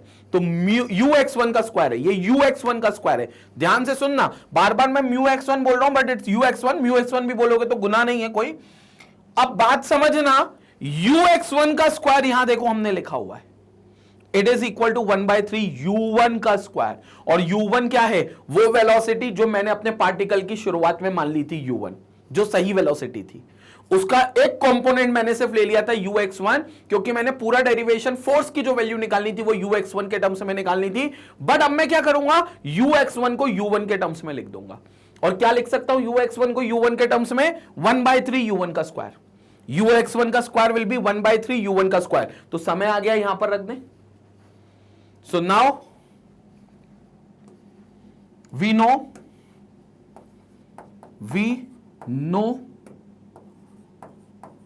क्या कि ux1 का square will be equal to, जो ux1 का स्क्वायर है ये क्या होगा, 1/3 ऑफ u1 का square. So we know ux1 का स्क्वायर विल बी 1/3 u1 का square. So this implies force will now become, ux1 का स्क्वायर रख दो, 1/3 u1 का स्क्वायर, फोर्स विल बिकम 1/3, क्योंकि 1/3 आ गया, m u1 square by l, u1 square by l. So this will become 1/3 m u1 square by l. ये आपके पास आ गया एक फोर्स का formula, 1/3 m u1 square by l. तो ये हो गया 1/3 m u1 square by l, f का फॉर्मूला, जो फोर्स वहां पर लग रहा है, जो फोर्स वहां पर हम अप्लाई करेंगे. क्लियर हो गया. तो f की वैल्यू आ गई 1/3 m u1 square by l. इसको हम रखेंगे, इसको बकायदा हम रखेंगे, लेकिन इसको थोड़ा सा और हमें आगे बढ़ाना पड़ेगा. आगे बढ़ाने पड़ेगा मतलब क्या, ये फोर्स किस मॉलिक्यूल का है, सर इस मॉलिक्यूल का है जो u1 वेलोसिटी से जा रहा है, m मास अपने पास रख रहा है, l लेंथ के कंटेनर के अंदर मूव करता जा रहा है, तो ये वो फोर्स लगा रहा है, F equal to 1/3 m u1 square by l. लेकिन पर्पस ये नहीं है, पर्पस ये है कि ये अकेला मॉलिक्यूल थोड़ी ना है, ऐसे तो कई मॉलिक्यूल होंगे. ये u1 से जा रहा है, एक और मॉलिक्यूल होगा वो u2 से जाएगा, एक और मॉलिक्यूल होगा वो u3 से जाएगा, एक और मॉलिक्यूल होगा u4 से जाएगा, ऐसे तो टोटल n मॉलिक्यूल्स हैं, तो n तक जाएंगे.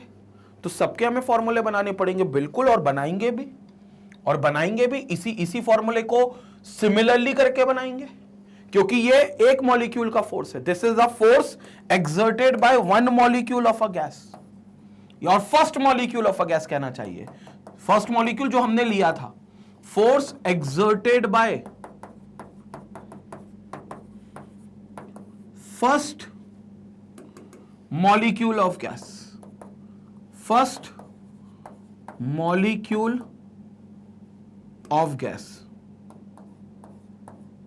First molecule of gas. तो it's a force exerted by first molecule of gas. पहले मॉलिक्यूल ने जो फोर्स लगाया वो ये है, F equal to 1/3 m u1 square by l. ये वो फोर्स है. बट नाउ ऐसे तो कई मॉलिक्यूल्स होंगे, तो भैया अगर जैसे फर्स्ट मॉलिक्यूल का F1 फोर्स मान लेते हैं वो 1/3 mu1 स्क्वायर बाय L है अगर, तो F2 का क्या होगा 1/3 mu2 का स्क्वायर बाय L हो जाएगा। थर्ड मॉलिक्यूल का क्या होगा 1/3 mu3 बाय L का u3 स्क्वायर बाय L हो जाएगा। ऐसे करते करते तो कितने मॉलिक्यूल है n, तो Fn nth मॉलिक्यूल का क्या होगा सबसे लास्ट मॉलिक्यूल का 1/3 mun स्क्वायर बाय L हो जाएगा। क्लियर हो गया? सबके अपने अपने फोर्सेस लगेंगे। अब ये बताओ पूरे डब्बे पर जो एक दीवार से सारे मॉलिक्यूल्स ऐसे भाग रहे, F1 एक फोर्स लगा रहा है, दूसरा F2 लगा रहा है, तीसरा F3 लगा रहा है, F4 F5 F6 up to Fn लगा रहा है, तो उस पूरे डब्बे की उस दीवार पर, कंटेनर की दीवार पर टोटल फोर्स कितना लगेगा F net, F1 plus F2 plus F3 plus dash dash dash up to Fn। तो we can say net force कितना लगेगा, तो F नेट फोर्स कितना लगेगा F1 plus F2 plus F3 plus dash dash dash dash plus Fn तक, क्योंकि सारे particle मिलकर जो फोर्स लगाएंगे वही टोटल फोर्स होगा ना।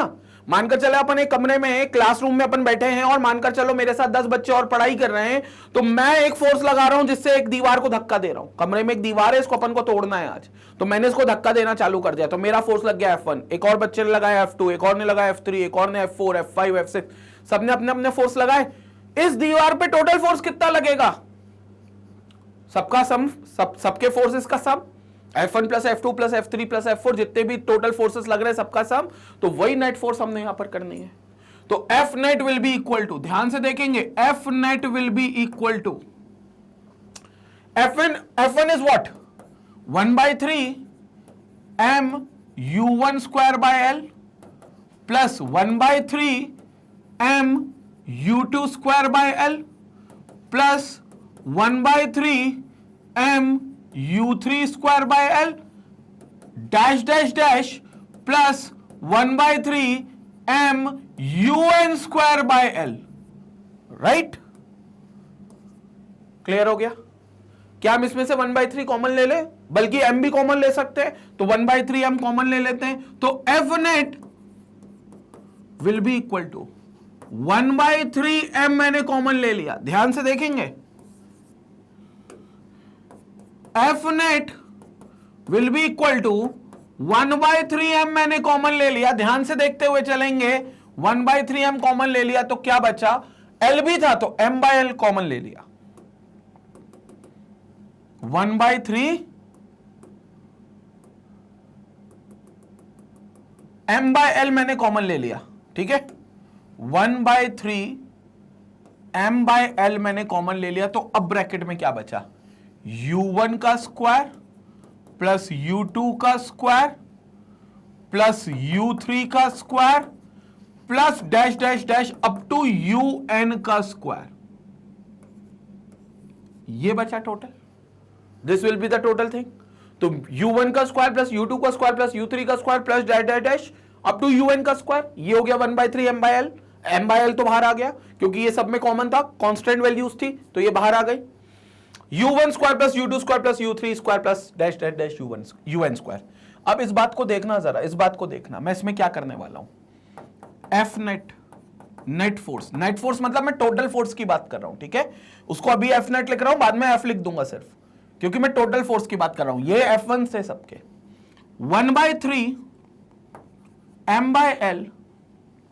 एक काम करता हूं, देखते हुए चलना, क्या करता हूं, इसको डिवाइड बाय n करता हूं और मल्टीप्लाइड बाय n करता हूं, कोई फर्क आया क्या? नहीं सर, n से डिवाइड कर दिया, n से मल्टीप्लाई कर दिया, कोई फर्क नहीं आया, बहुत बढ़िया। अब जब n से डिवाइड और मल्टीप्लाई करने पर कोई फर्क नहीं आया, तो क्या तुम ये चीज देख पा रहे हो, क्या तुम ये चीज देख पा रहे हो, ये चीज कुछ बन गई, ध्यान से देखो, u1 का स्क्वायर प्लस u2 का स्क्वायर प्लस u3 का square plus dash dash dash un का स्क्वायर अपॉन n। सर ये आपने क्या करा, सारी वेलोसिटीज का स्क्वायर किया, उनका एवरेज ले लिया, और सारी वेलोसिटीज का स्क्वायर करा और उनका एवरेज ले लिया, क्योंकि देखो स्क्वायर करा और फिर प्लस करके डिवाइड कर दिया टोटल n से, तो इतनी चीज जो मैंने ब्रैकेट में जो डब्बे में लिखी है रेड कलर के डब्बे में, वो क्या हो गई? रूट मीन स्क्वायर में फिलहाल मीन स्क्वायर हो गई, रूट नहीं है, रूट नहीं है। तो सिर्फ ये अभी क्या है? मीन स्क्वायर, क्योंकि मैंने स्क्वायर मतलब मैंने मीन लिया है स्क्वायर का। तो पहले मैंने स्क्वायरिंग करी और फिर मैंने मीन ले लिया, तो मैंने मीन लिया है किसका? स्क्वायर का। तो ये मीन का स्क्वायर है, ये मीन का स्क्वायर है। तो u1 का स्क्वायर प्लस u2 का स्क्वायर प्लस u3 का square plus dash dash dash plus un का स्क्वायर अपॉन टोटल n। तो ये अपॉन टोटल n हो गया। ये हो गया सिर्फ मीन स्क्वायर। मीन स्क्वायर को पता है हम क्या लिख सकते हैं? आरएमएस वेलोसिटी का स्क्वायर, क्योंकि आरएमएस क्या थी? इस मीन स्क्वायर का रूट। तो रूट को हम आरएमएस के ऊपर ले जाएं तो आरएमएस स्क्वायर हो गया ये सिर्फ। तो ये आरएमएस का स्क्वायर हो गया। यहां पर देखेंगे, यहां पर देखेंगे, ये अपन ने बकायदा लिखा भी था, डेराइव भी किया था प्रॉपर। ये देखो, ये समझो। बस ये रूट नहीं है ना यहां पर, कोई बात नहीं, कोई बात नहीं। यहां पर देख लो, रूट नहीं है ना यहां पर, कोई बात नहीं। रूट को उस साइड ले जाओ, ये सब म्यू आरएमएस के इक्वल है, रूट को उस साइड ले जाओ। तो म्यू1 का स्क्वायर प्लस u2 का स्क्वायर प्लस u3 का square plus dash dash dash up to un का square whole upon n will be equal to urms का square, will be equal to urms का स्क्वायर। तो this value will be equal to urms का square, root mean square velocity का square. तो ये urms का square हो गया, ये पूरी वैल्यू। कंसेप्ट समझ में आया? तो ये पूरी वैल्यू urms का स्क्वायर हो गई। और यही एक्सप्रेशन हमें आ रहा है, वो जो मैंने बॉक्स में लिखा हुआ है रेड कलर के बॉक्स में, ये वही आ रहा है। तो अपन इसको क्या लिख सकते हैं? urms का स्क्वायर लिख देते हैं। तो 1/3 m/l 1/3 m/l इंटू urms का स्क्वायर इंटू n। क्लियर हो गया? तो इसको थोड़ा सा तरीके से लिखेंगे अगर, तो force will be equal to net force, मतलब अब टोटल फोर्स आ गया, तो F लिख सकते हो इसको सिर्फ। तो F will be equal to 1/3 mn urms का स्क्वायर डिवाइडेड बाय L। ये आपके पास आ गया टोटल एक्सप्रेशन, urms का स्क्वायर डिवाइडेड बाय L। तो ये आपके पास आ गया एक कंप्लीट फोर्स का एक्सप्रेशन, जो एक मॉलिक्यूल नहीं, n molecules गैस के लगा रहे हैं। So this is basically the force exerted bye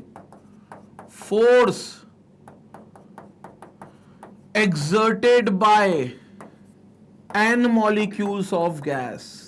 जिस गैस के कंटेनर में n molecules हमने भरे थे ना, तो ये n molecules ऑफ गैस के फोर्स है, ये total force exerted by n molecules of gas. तो force will be equal to 1/3 mn urms का square by L, where L will be the edge length of a container जिसमें आपने रखा है उसको, m will be the mass of one molecule of gas, n will be the total number of molecules of gas, urms square means RMS velocity of all the molecules of gas। तो RMS velocity मतलब gas की velocity होती है, ठीक है? तो RMS will be the velocity of gas, root mean square velocity of gas. तो ये आपको F मिल गया, which is the force exerted by n molecules of gas. ये कैपिटल N मॉलिक्यूल्स ने इतना फोर्स एक्सर्ट किया है। क्लियर हो गई बात? अब फोर्स का फॉर्मूला तो हमें नहीं निकालना था, याद करो, हमें निकालना था PV equal to something, like PV equal to something आ रहा था, तो हमें प्रेशर और वॉल्यूम चाहिए था। तो फोर्स नहीं चाहिए था, हमें प्रेशर चाहिए था। मतलब मेन मुद्दा प्रेशर है, बाद में हम देखेंगे वॉल्यूम आ सकता है कि नहीं। तो प्रेशर और हमें फोर्स नहीं चाहिए था, हमें प्रेशर चाहिए था ना। यहां से फिर हमारी कहानी आगे बढ़ेगी, अभी नहीं खत्म हुआ डेरिवेशन, अभी चलेगा, अभी कहानी आगे बढ़ेगी। बट पहले इसका स्क्रीनशॉट लेंगे, क्योंकि अब मैं फोर्स को प्रेशर बनाने वाला हूं। और फोर्स को प्रेशर बनाने का एक ही तरीका है, डिवाइड बाय एरिया। फोर्स को एरिया से डिवाइड कर दो, सीधा प्रेशर आएगा, वही मैं करने वाला हूं, ठीक है? तो पहले इसका स्क्रीनशॉट ले लो, फिर आगे चर्चा करते हैं, ठीक है? क्लियर हो गया? तो फोर्स को अब हम क्या करने वाले? प्रेशर में कन्वर्ट करने वाले। कैसे? इधर देखेंगे। अब हमें क्या पता है भाई? हमें पता है कि प्रेशर जो होता है वो फोर्स अपॉन एरिया होता है, that is it is force acting on unit area. तो whatever is the magnitude of force acting on unit area, that is what we call as pressure. तो pressure को हम लिख सकते हैं force what is force? 1/3 mn URMS square by L. तो it is 1/3 mn URMS का square by L divided by area.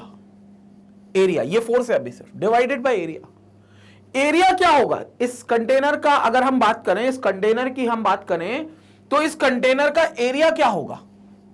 इसकी as length L है, मतलब अगर इस दीवार का एरिया पर बात करोगे, क्योंकि प्रेशर तो इस दीवार पे लगेगा ना जिससे वो टकरा रहा है। और हमने ये बहुत अच्छे से पढ़ा स्टेट्स ऑफ मैटर में कि किसी भी गैस का प्रेशर वो प्रेशर होता है जितने जो फोर्स यूनिट एरिया पर वो उसकी दीवारों पे लगाते हैं। तो whatever the force they are acting on its unit area, उस कंटेनर की दीवारों पर whatever the force acting on its unit area will be termed as pressure of the gas. तो गैस का प्रेशर वहीं से आता है। तो वो एरिया क्या होगा? इस दीवार का एरिया। इस दीवार का कह लो या इस दीवार का कह लो, किसी भी दीवार का कह लो, क्योंकि मॉलिक्यूल तो टकराते ही रहेंगे। तो इस दीवार का एरिया क्या होगा? सिंपल सी बात है, ये है एल, ये है एल, ये है एल। तो length into length will be the area. तो अगर कोई एरिया आपसे यहां पूछे तो area will be equal to length into length, that is equal to length का square L square. This will be the area. तो यहां ये एरिया आ गया एल स्क्वायर, कुछ नहीं करना, यहां पर हमको इसको डिवाइड कर देना है, क्योंकि फोर्स तो हम लिख चुके हैं, फोर्स डिवाइडेड बाय एरिया, मतलब यहां पर एल स्क्वायर और आ जाएगा। अच्छा एल स्क्वायर आ गया तो एक एल तो पहले से है, ओहो, मतलब ये एल का क्यूब बन गया। देखेंगे देखेंगे देखेंगे, प्रेशर का फॉर्मूला आ गया 1/3 mn म्यू RMS का स्क्वायर, mn URMS का square upon L cube, upon L cube. L cube, what do you mean by L cube? L cube is nothing but the volume of the container. अरे भैया length into length into length, या कह लो length into breadth into height, क्योंकि तीनों same ही हैं, L L L हैं, तो L into L into L will be L cube, that will be called as volume of container. So but volume V is equal to L cube. Therefore, P is equal to 1/3 mn URMS का square divided bye V, that is volume. ये हमारे पास एक और form बन गया pressure का, ये हमारे पास एक और फॉर्म बन गया प्रेशर का। तो ये एक और फॉर्मूला बन गया हमारे पास प्रेशर का। क्या करें अब यहां से? पीवी की इक्वेशन चाहिए थी ना तुम्हें, ये वी को यहां ले जाओ, खत्म कहानी, आ गई इक्वेशन। तो finally we have this as, ये वी को यहां ले जाओ तो ये हो जाएगा क्या? देयरफॉर पी वी, समझ रहे हो ना, पी वी, ये यहां आ गया, P V is equal to, P V equal to 1/3 mn URMS का स्क्वायर। और यही हमारी होती है कौन? काइनेटिक गैस इक्वेशन भैया। तो यही हमारी इक्वेशन होती है which is called as kinetic gas equation. इसी इक्वेशन को हम नाम देते हैं kinetic gas equation, which is 1/3 mn URMS का स्क्वायर इक्वल्स टू पीवी। और पीवी ही आपका काइनेटिक गैस इक्वेशन में, यानी कि प्रेशर इनटू वॉल्यूम ही आपसे काइनेटिक गैस इक्वेशन पूछी जाती है, which is 1/3 mn URMS square. यही हमने सेम लिखी थी भाई, देख लो कोई चेंजेस नहीं है। स्टार्टिंग में हमने यही इक्वेशन लिखी थी, ये देख लो, PV equal to 1/3 mn URMS का square. This was kinetic gas equation. Same equation अब हमें यहां मिल गई है, इतने लंबे मेहनत के बाद ये हमें मिल गई है। तो PV equal to 1/3 mn URMS का स्क्वायर।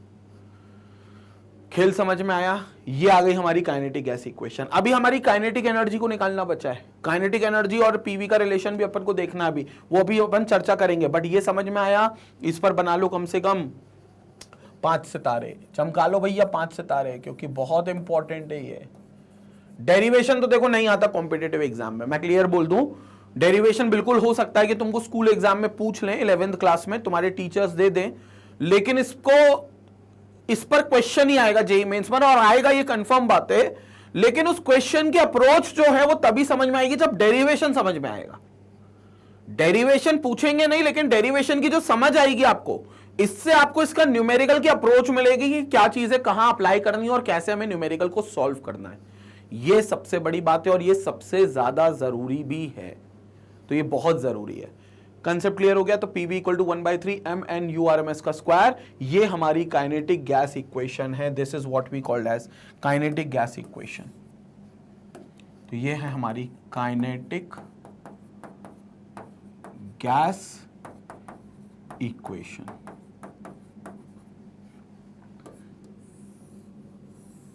ये हमारी काइनेटिक गैस इक्वेशन है। क्लियर हो गया? स्क्रीनशॉट लेंगे इसके बाद, क्योंकि अभी बची है कहानी, अभी पूरी नहीं हुई है। काइनेटिक गैस इक्वेशन डिराइव हो गई है और काइनेटिक थ्योरी ऑफ गैसेस में ये इक्वेशन इंपॉर्टेंट होती है, लेकिन अभी एक इक्वेशन और बची है विच इज काइनेटिक एनर्जी। तो उस काइनेटिक एनर्जी पे चर्चा करते हैं, लेकिन उससे पहले मेरे को म्यू आरएमएस की अगर कोई वैल्यू निकालनी है तो उस वैल्यू पर भी मैं बात करना चाहूंगा। तो मैं म्यू आरएमएस की यहां पर वैल्यू भी निकालता हूं, बट पहले एक स्क्रीनशॉट ले लो लपक के, फिर आगे बात करते हैं। तो ये थी काइनेटिक गैस इक्वेशन। अब हम लोग चलेंगे डेरिवेशन करने काइनेटिक एनर्जी का, यानी कि काइनेटिक एनर्जी का डेरिवेशन अब करेंगे गैस का। लेकिन उससे पहले ये जो यूआरएमएस है, जो रूट मीन स्क्वायर वेलोसिटी है गैस की, वो हमें देखनी है। उसका एक और मजेदार एक्सप्रेशन देखना है, क्योंकि अगला जो टॉपिक है Maxwell distribution curve, velocity distribution curve, उस टॉपिक में आपको वीआरएमएस की एक इक्वेशन आएगी। वहां ये नहीं बताया जाएगा ये इक्वेशन कहां से आई, तो उसके लिए मैं ये अब बता देता हूं कि वो इक्वेशन कहां से आएगी। यहां पर अपन समझेंगे वीआरएमएस की। यहां पर देखेंगे अपन, सबसे पहले इसको हम क्या लिख सकते हैं, मतलब इसको अगर हम वीआरएमएस के फॉर्म में लेकर आए तो ये हो जाएगा 3PV अपॉन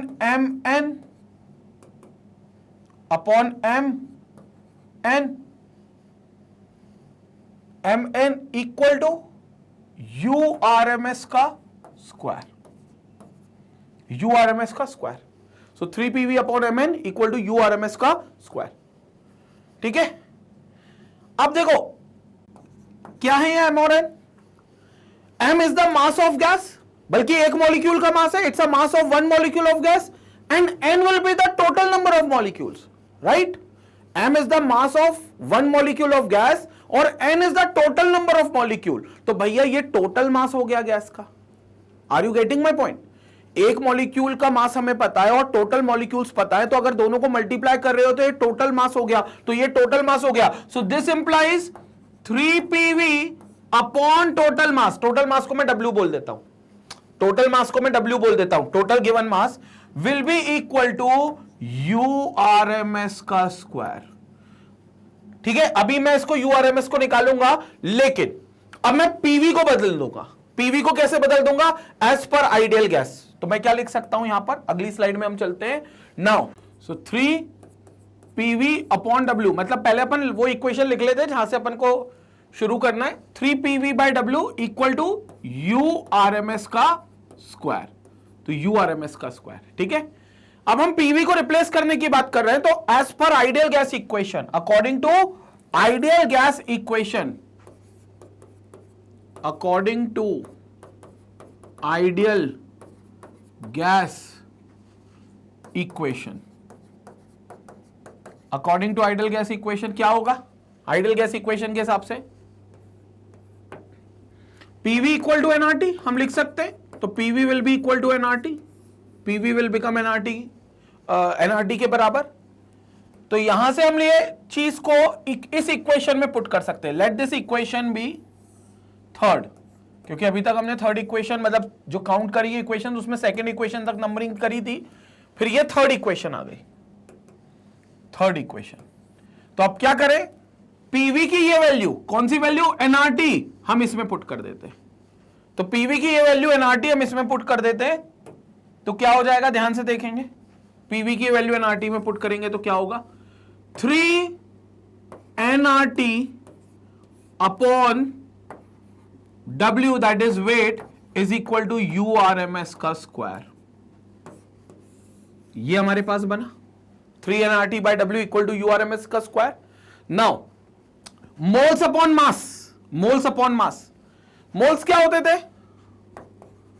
मोल्स होता था mass upon molar mass, right. तो यहां से मोल्स अपॉन मास क्या हो जाएगा, मोल्स अपॉन मास, तो moles upon mass will be equal to 1 upon molar mass, तो it will be 1 upon molar mass. अब मोल्स अपॉन मास कहां है, ये देखो, ये हो गया मोल्स और ये हो गया मास, तो मोल्स अपॉन मास क्या हो गया, 1 अपॉन एम, तो 1 अपॉन एम लिख सकते हैं यहां पर, तो 1 अपॉन एम लिख सकते हैं। So this equation can be rewritten as 3 RT by 1 by M, तो नीचे सिर्फ m आएगा, इक्वल टू URMS का square, so it will be 3 RT by m equal to URMS का square, which can be rewritten as, square को यहां ले जाए तो रूट हो जाएगा, तो URMS will be equal to under root of 3 RT by m। ये वो इक्वेशन है जिसकी मैं बात कर रहा हूं, क्योंकि आगे Maxwell distribution curve of velocities में आपको ये इक्वेशन आएगी, 2-3 बार आएगी, तब वहां समझ में नहीं आएगा कि वो इक्वेशन कहां से आई अगले टॉपिक में, इसलिए ये इक्वेशन अपन ने अभी बता दी, इसलिए ये इक्वेशन अभी अपन ने बता दी। तो it is URMS is equal to under root 3 RT by m, तो URMS will be equal to under root 3 RT by m, under root 3 RT by m के ये बिल्कुल बराबर होगा, और ये इक्वेशन हमें देखने को मिलेगी। क्लियर हो गया। So this is URMS equal to under root 3 RT by m, और ये बहुत इंपॉर्टेंट इक्वेशन है, इस पर 5 सितारे बना लेना, मतलब ये उतनी इंपॉर्टेंट है जितनी पीवी वाली काइनेटिक गैस इक्वेशन थी, ठीक है। ये इस टॉपिक में इंपॉर्टेंट भले ना हो, लेकिन आगे जो टॉपिक पढ़ेंगे इसके बाद वाला, उसमें बहुत इंपॉर्टेंट होगी। तो URMS equal to under root 3 RT by m, ये हमारी फाइनल इक्वेशन बनेगी, URMS equal to 3 RT by under root 3 RT by m। अब हम काइनेटिक एनर्जी की बात कर रहे थे, तो काइनेटिक एनर्जी पर वापस आएंगे, लेकिन पहले इसका स्क्रीनशॉट लेंगे, स्क्रीनशॉट लें। तो ये चीज क्लियर हो गई। तो कोई भी आपसे RMS वेलोसिटी का फॉर्मूला पूछे तो आपको सिर्फ एक बताना है, under root 3 RT by m, और अब आपने डेराइव करा है प्रॉपर, तो ये आपका फाइनल एक्सप्रेशन होगा, which is under root 3 RT by m, VRMS की वेलोसिटी है। खैर, जब अगला टॉपिक हम पढ़ेंगे तो RMS वेलोसिटी के साथ साथ मोस्ट प्रोबेबल भी आएगी और एवरेज वेलोसिटी भी आएगी, उसके भी फॉर्मूलेज होते हैं, under root 2 RT by m और 8 by pi RT by m under root में, लेकिन वो सब बाद में। VRMS is under root 3 RT by m, ये हमारा फॉर्मूला आता है, ठीक है। चलें, अब वापस चलते हैं हम लोग, अब हम काइनेटिक एनर्जी निकालते हैं, काइनेटिक एनर्जी। तो काइनेटिक गैस इक्वेशन क्या थी, PV is equal to 1/3 mn mu RMS का स्क्वायर।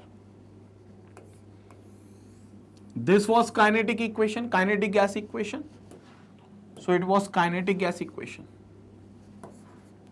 ठीक है। ये थी काइनेटिक गैस इक्वेशन। अब काइनेटिक एनर्जी के लिए मेहनत करते हैं, काइनेटिक एनर्जी को समझते हैं, और फिर काइनेटिक एनर्जी का रिलेशन हम बनाएंगे पीवी से, क्या होगा पीवी से वो रिलेशन देखेंगे, ठीक है।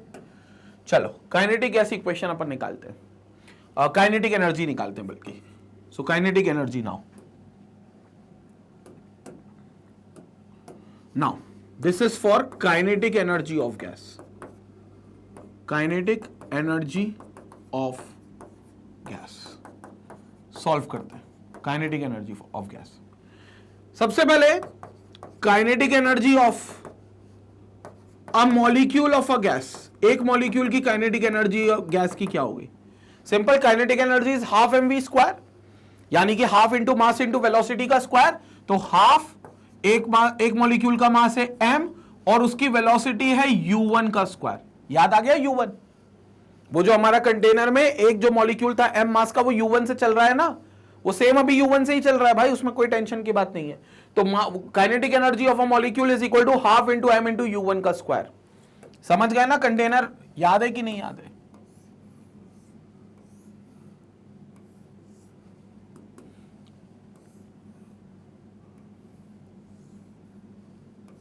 ये कंटेनर, ठीक है, इसमें अपने मॉलिक्यूल्स,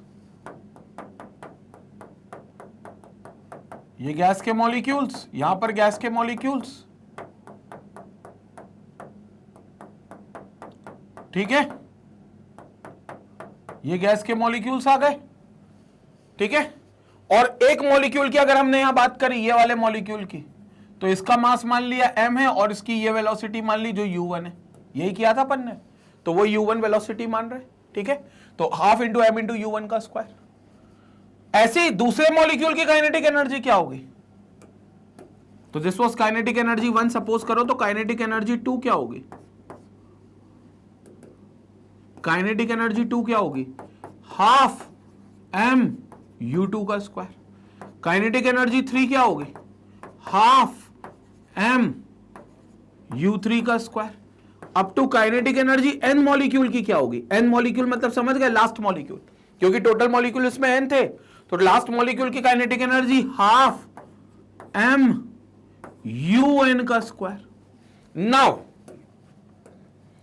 टोटल काइनेटिक एनर्जी कितनी होगी, total kinetic energy, so total kinetic energy will be equal to, total kinetic energy will be equal to ke1 plus ke2 plus dash dash dash plus kn। Kinetic energy total ये इतनी होगी, kinetic energy 1 plus kinetic energy 2 plus kinetic energy dash dash dash up to kn। So total kinetic energy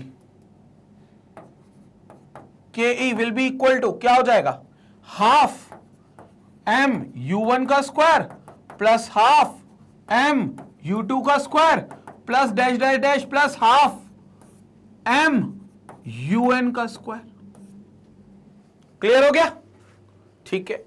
क्या कर ले common, half m common, क्योंकि ये दोनों सब में कॉमन आ रहा है, तो हाफ m कॉमन, ब्रैकेट में क्या बच गया, u1 का स्क्वायर प्लस u2 का square plus dash dash dash up to un का square.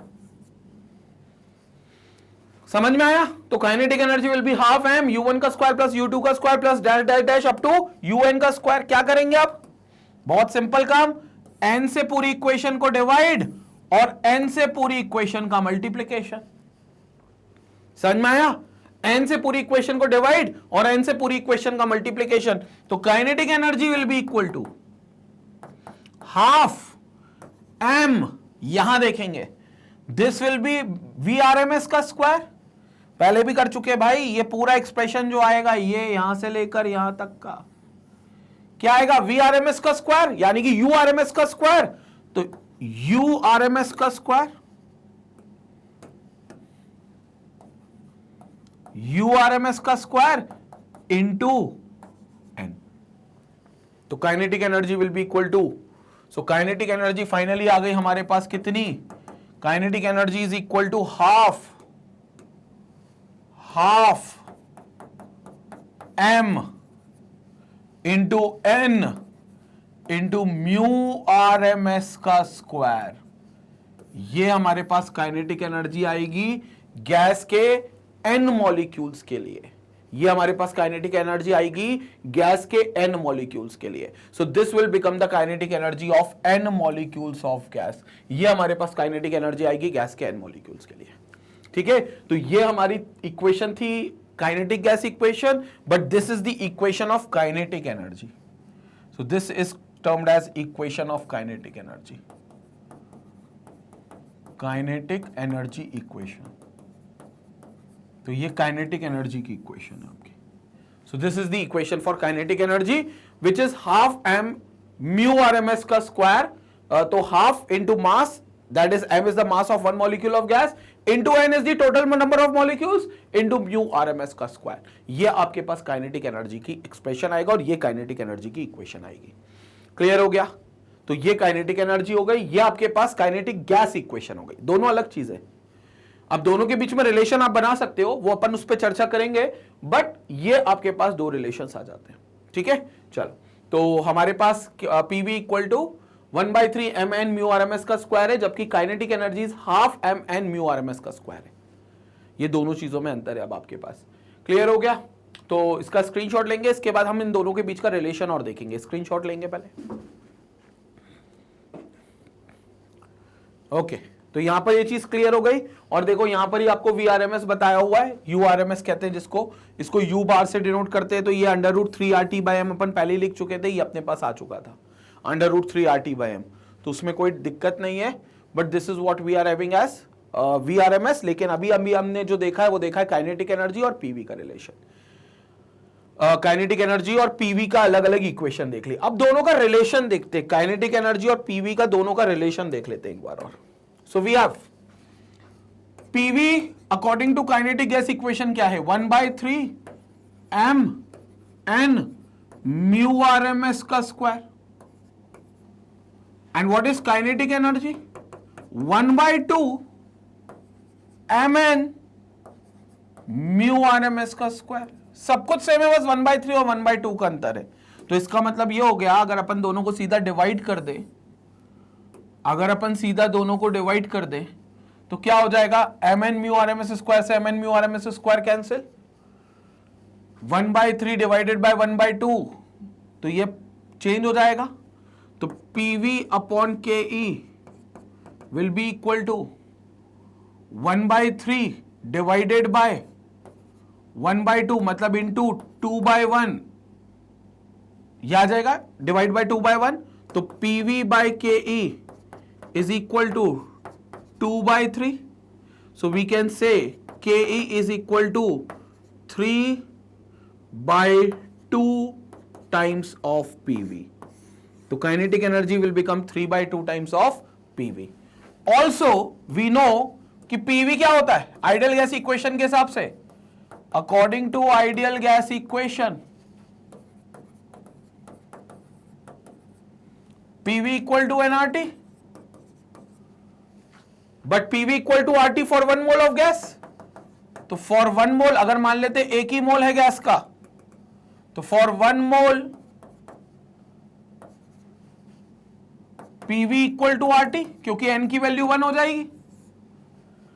PV equal to nRT कब होता है, जब n मोल्स होते हैं। हम कह रहे हैं 1 मोल है तो PV equal to RT, let's replace this PV with RT. So now the new kinetic energy will become, therefore kinetic energy will be equal to 3/2 of PV, which can be written as 3/2 of RT, और ये 3/2 RT आ जाएगा, which is the kinetic energy for 1 mole of gas.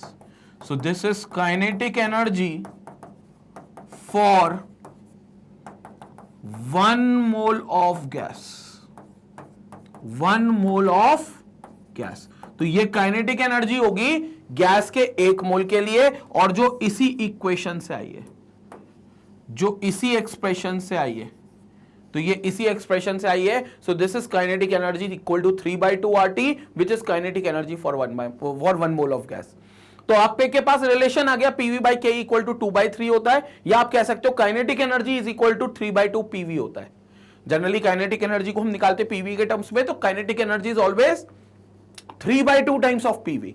Now ideal gas के equation के हिसाब से हम PV को nRT के बराबर लिख सकते हैं। n मोल्स होता है तो हमने मान लिया 1 मोल के लिए, तो kinetic energy is equal to 3/2 RT, where R is your universal gas constant, where R is your universal gas constant and T is your temperature। तो R जो होगा आपका वो यूनिवर्सल गैस कांस्टेंट होगा, यूनिवर्सल गैस कांस्टेंट होगा, जो या तो 25/3 होगा जूल पर केल्विन पर मोल में, या फिर 1/12 होगा लीटर पर ATM, लीटर ATM पर मोल पर केल्विन में, लीटर ATM पर मोल पर केल्विन में, ये R की वैल्यू आएगी। And T is your absolute temperature, T जो होगा वो आपका एब्सोल्यूट टेम्परेचर होगा। तो देखो सेशन के शुरुआत में मैंने आपको एक बात कही थी, T is your absolute temperature. Session के मैंने शुरुआत में एक बात करी थी कि हमने एक पोस्टुलेट पढ़ा था जिसमें हमने कहा था कि जो मॉलिक्यूल्स की काइनेटिक एनर्जी होगी वो सिर्फ टेम्परेचर पे डिपेंडेंट होगी, सिर्फ टेम्परेचर की वजह से चेंज होगी तो वरना चेंज नहीं होगी। तो हमें यह पता होना चाहिए था कि काइनेटिक एनर्जी का कभी एक्सप्रेशन पढ़ेंगे तो उसमें टेम्परेचर आएगा, तो ये देखो टेम्परेचर आ रहा है। तो kinetic energy is equal to 3/2 R into T, because 3/2 is a constant, R is a constant. तो अगर R ये और 3/2 कांस्टेंट हटा दोगे तो प्रोपोर्शनलिटी आएगी, तो इसके हिसाब से kinetic energy will be directly proportional to absolute temperature.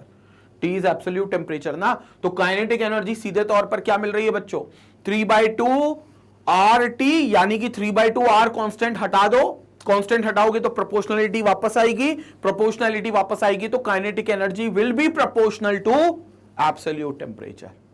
यही बात हमने काइनेटिक थ्योरी ऑफ गैसेस के पोस्टुलेट्स में पढ़ी थी, यही बात हमने काइनेटिक थ्योरी ऑफ गैसेस के पोस्टुलेट्स में बोली थी कि जो काइनेटिक एनर्जी होती है गैसेस की वो एब्सोल्यूट टेम्परेचर पे डिपेंड करती है, तो it is directly proportional to absolute temperature. समझ में आया? Kinetic energy is equal to 3/2 RT का खेल पूरा समझ में आया, where RT is absolute temperature. तो ये एक्सप्रेशन भी उतना ही इंपॉर्टेंट है जितने अपन ने अभी पहले दो 5 स्टार इक्वेशंस पढ़ी हैं। तो ये 5 स्टार इक्वेशंस है, ये सारी 5 स्टार इक्वेशंस है। तो ये 5 स्टार इक्वेशन से ही क्वेश्चन बनना है आपका, ये समझ लीजिए। तो kinetic energy is equal to 3/2 RT, kinetic energy is also equal to 3/2 PV। इस पर कम से कम 3 स्टार तो बना सकते हो, लेकिन 5 स्टार इक्वेशन ये kinetic energy is equal to 3/2 RT। ठीक है, and this is as per the relation between kinetic gas equation and kinetic energy equation. दो इक्वेशन है, काइनेटिक गैस इक्वेशन है और एक काइनेटिक एनर्जी की इक्वेशन है। ये काइनेटिक गैस इक्वेशन है, ये KGE हो गया, और ये काइनेटिक एनर्जी इक्वेशन है, ये KEE हो गया, काइनेटिक एनर्जी इक्वेशन। तो दोनों को डिवाइड करके रिलेशन आया और अंतर कुछ नहीं है। Kinetic gas equation PV equal to 1/3 mn mu RMS square है, जबकि kinetic energy equation 1/2 mn u RMS square है। 1/3 और 1/2 का अंतर है बस, और सब कुछ सेम था तो कट गया। क्लियर हो गया? तो ये हमारे पास एक्सप्रेशन आता है और ये हमें रिलेशन मिलता है 3/2 RT का। क्लियर हो गया? And this is for 1 mole of a gas, 1 mole of a gas, ये 1 मोल ऑफ गैस के लिए। अब कोई पूछे सर मुझे काइनेटिक एनर्जी एक मॉलिक्यूल की निकालनी है, एक सिंगल मॉलिक्यूल अगर है गैस का तो मुझे सिर्फ उसकी काइनेटिक एनर्जी निकालनी है, तो क्या मैं नहीं निकाल सकता? भाई जब तुम एक मोल के लिए निकाल सकते हो तो एक मॉलिक्यूल के लिए निकालना कौन सी बड़ी बात है? एक मॉलिक्यूल के लिए भी तुम निकाल सकते हो। कैसे निकालते हो चर्चा करते हैं, पहले स्क्रीनशॉट, इस चीज का स्क्रीनशॉट पूरे का। ठीक है, क्लियर हो गया है कंसेप्ट? तो this is kinetic energy of 3/2 RT। तो अभी तक अपन ने क्या क्या चीजें देख ली, एक बार देख लेते हैं अपन। यहां पर अपन ने देख ली अभी अभी kinetic energy for 1 mole of a gas. तो काइनेटिक एनर्जी का फॉर्मूला क्या आ गया? 3/2 RT। ओके, और ये फॉर्मूला किसके लिए था? This is for kinetic energy for 1 mole of gas. So this is basically kinetic energy for 1 mole of gas, 1 mole of gas. तो ये बेसिकली काइनेटिक एनर्जी है गैस के 1 मोल के लिए, 1 मोल के लिए। ठीक है, क्या मैं कह सकता हूं 1 मोल मतलब Na मॉलिक्यूल्स, 1 मोल मतलब Na मॉलिक्यूल्स। Na समझ गए? Avogadro's number. Na is what? Avogadro का नंबर है। तो Na मॉलिक्यूल्स के लिए भी एक क्वेश्चन आएगी। सो this is Na molecules will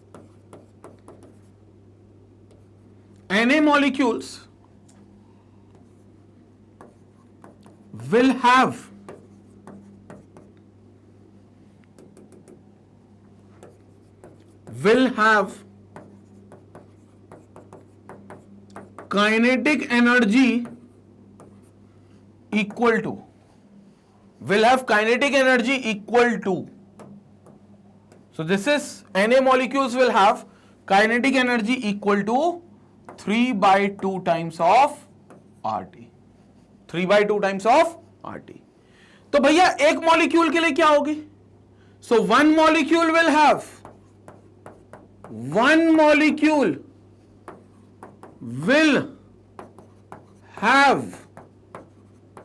kinetic energy equal to, कितनी होगी काइनेटिक एनर्जी एक मॉलिक्यूल की? कुछ नहीं, Na से डिवाइड कर दो इसको, Na से डिवाइड कर दो इसको, एज सिंपल एज दैट। क्योंकि 3/2 nRT तो रहेगा यहां पर, 3/2 RT आपके Na मॉलिक्यूल्स के लिए। अब एक मॉलिक्यूल निकालना है तो यूनिटरी मेथड के हिसाब से ये Na से डिवाइड हो जाएगा। सो it will become 3/2 RT by Na। अब इधर R आपका कांस्टेंट है, कंफर्म है? यस, R कांस्टेंट है। Na आपको पता है क्या है? Avogadro's number 6.023 into 10⁻23। जो कि एक मोल के अंदर मॉलिक्यूल्स की संख्या होती है। तो अगर कोई गैस आपके पास एक मोल है तो उसके अंदर मॉलिक्यूल्स कितने होंगे? Na मॉलिक्यूल्स होंगे उसके अंदर। एक मोल है तो उसके अंदर Na मॉलिक्यूल्स होंगे, तो Na मॉलिक्यूल्स के लिए इतना था 3/2 RT, तो एक मॉलिक्यूल के लिए unitary method 3/2 RT by Na। तो Na is the Avogadro's number. Avogadro's number is 6.023 into 10 raised to the power 23। 6.023 into 10 raised to the power 23। अब R कांस्टेंट है, Na कांस्टेंट है, तो R डिवाइडेड बाय Na भी तो constant होगा। R divided by Na भी तो constant होगा। इस कांस्टेंट को हम कहते हैं एक नया constant which is Boltzmann's constant,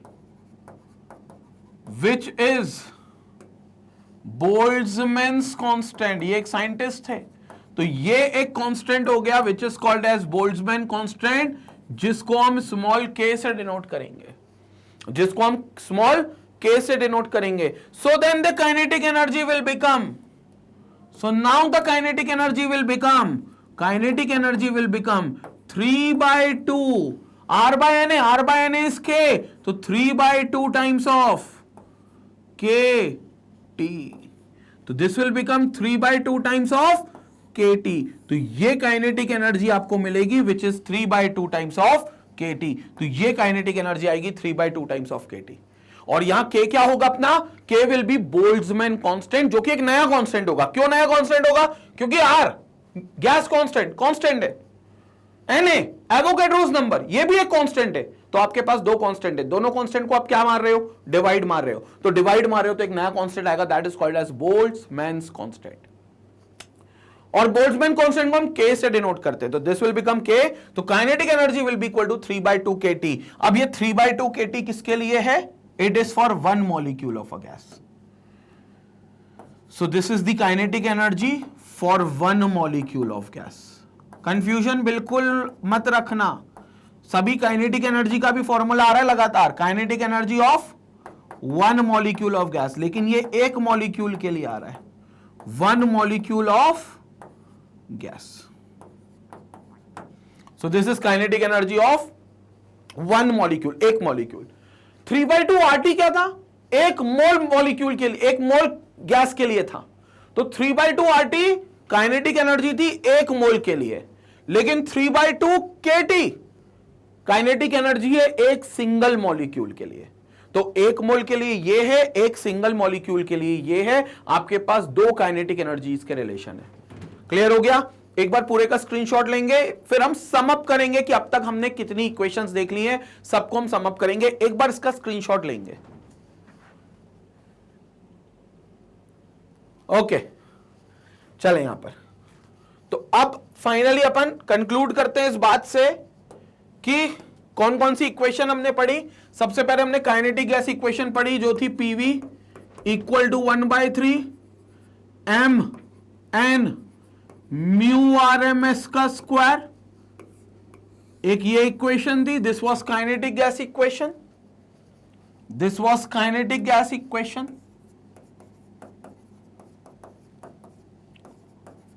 This was kinetic gas equation। फिर हमने पढ़ी काइनेटिक एनर्जी, वो आ गया 1/2 mn म्यू RMS का square.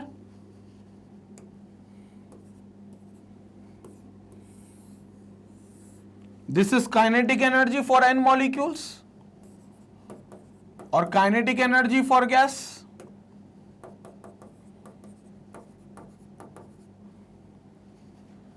Kinetic energy for gas. फिर हमने एक रिलेशन पढ़ा इन दोनों का आपस में, जिसमें हमें यह चीज समझ में आई कि kinetic energy is equal to 3/2 times of PV, और we can say it is equal to 3/2 times of RT। Kinetic energy ये भी होती है। This is the equation for kinetic energy of 1 mole of gas. So this is for 1 mole of gas। So this is kinetic energy for 1 mole of gas। और फिर हमारे पास final equation ये आएगी, kinetic energy is equal to 3/2 आर्क की जगह हम K कर देते हैं, तो 3/2 KT where K is the Boltzmann constant. ये हमारे पास फोर्थ इक्वेशन आई, which is also kinetic energy for 1 molecule of gas. 1 molecule, single molecule अगर गैस का है तो सिंगल मॉलिक्यूल की ये हमारे पास काइनेटिक एनर्जी है। So this will become kinetic energy is equal to 3/2 KT। 3/2 KT। Concept clear हो गया? ये सारी चीजें आपको समझ में आ गई। तो इसमें 3 मेन इक्वेशन है काइनेटिक एनर्जी की, एक इक्वेशन पीवी वाली काइनेटिक गैस इक्वेशन कहलाती है। ये पूरा डेरिवेशन हमने किया है अपने इस वीडियो में, जो सबसे सबसे सबसे ज्यादा जरूरी वीडियो है इस पर्टिकुलर चैप्टर का, स्टेट्स ऑफ मैटर का। ये वीडियो सबसे ज्यादा इंपॉर्टेंट है क्योंकि इसमें जो डेरिवेशन हमने किया है ये सबसे ज्यादा इंपॉर्टेंट डेरिवेशन होने वाला है। कंसेप्ट समझ में आ गया? चारों इक्वेशंस का, चारों को प्रॉपर डिराइव किया है हमने। ठीक है, तो स्क्रीनशॉट ले लें एक बार, क्योंकि ये चारों अपन ने इक्वेशन देख ली है। उसके बाद एक कॉमन पॉइंट की बात करेंगे और फिर हम वीडियो कंक्लूड करेंगे। स्क्रीनशॉट लेंगे एक बार।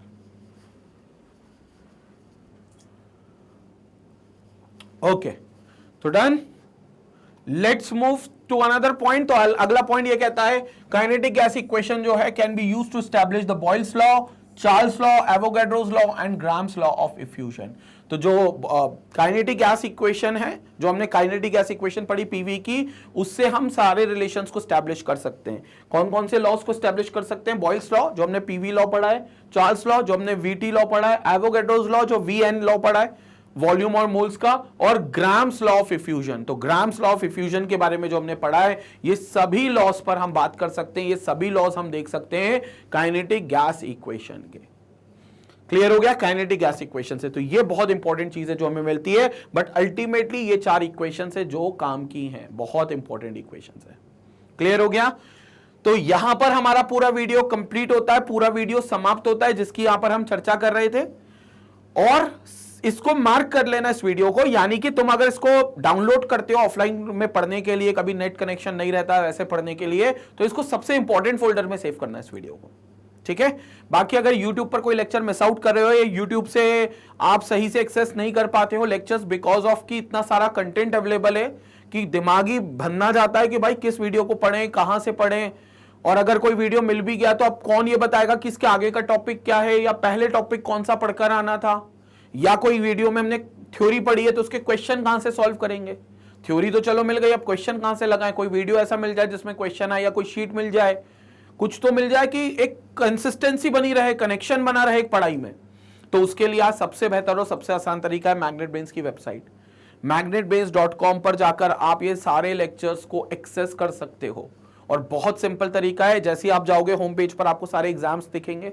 अगर आप सीबीएसई बोर्ड लेवल पे पढ़ाई कर रहे हो तो सीबीएसई K-12 में 12th क्लास में चले जाना। IIT JEE और नीट की तैयारी कर रहे हो तो करस्पॉन्डिंग कॉम्पिटिटिव एग्जाम में जाना। IIT JEE में जाओगे आपको सभी का यहाँ कोर्सेज बना हुआ दिखेगा, मेरा कोर्स भी दिखेगा IIT JEE केमिस्ट्री का। वॉच नाउ पे क्लिक करोगे तो आपको सारे चैप्टर की लिस्टिंग यहां पर होगी। चैप्टर के साइड में एक प्लस का बटन है, जैसे ही क्लिक करोगे पूरे टॉपिक की लिस्टिंग आएगी।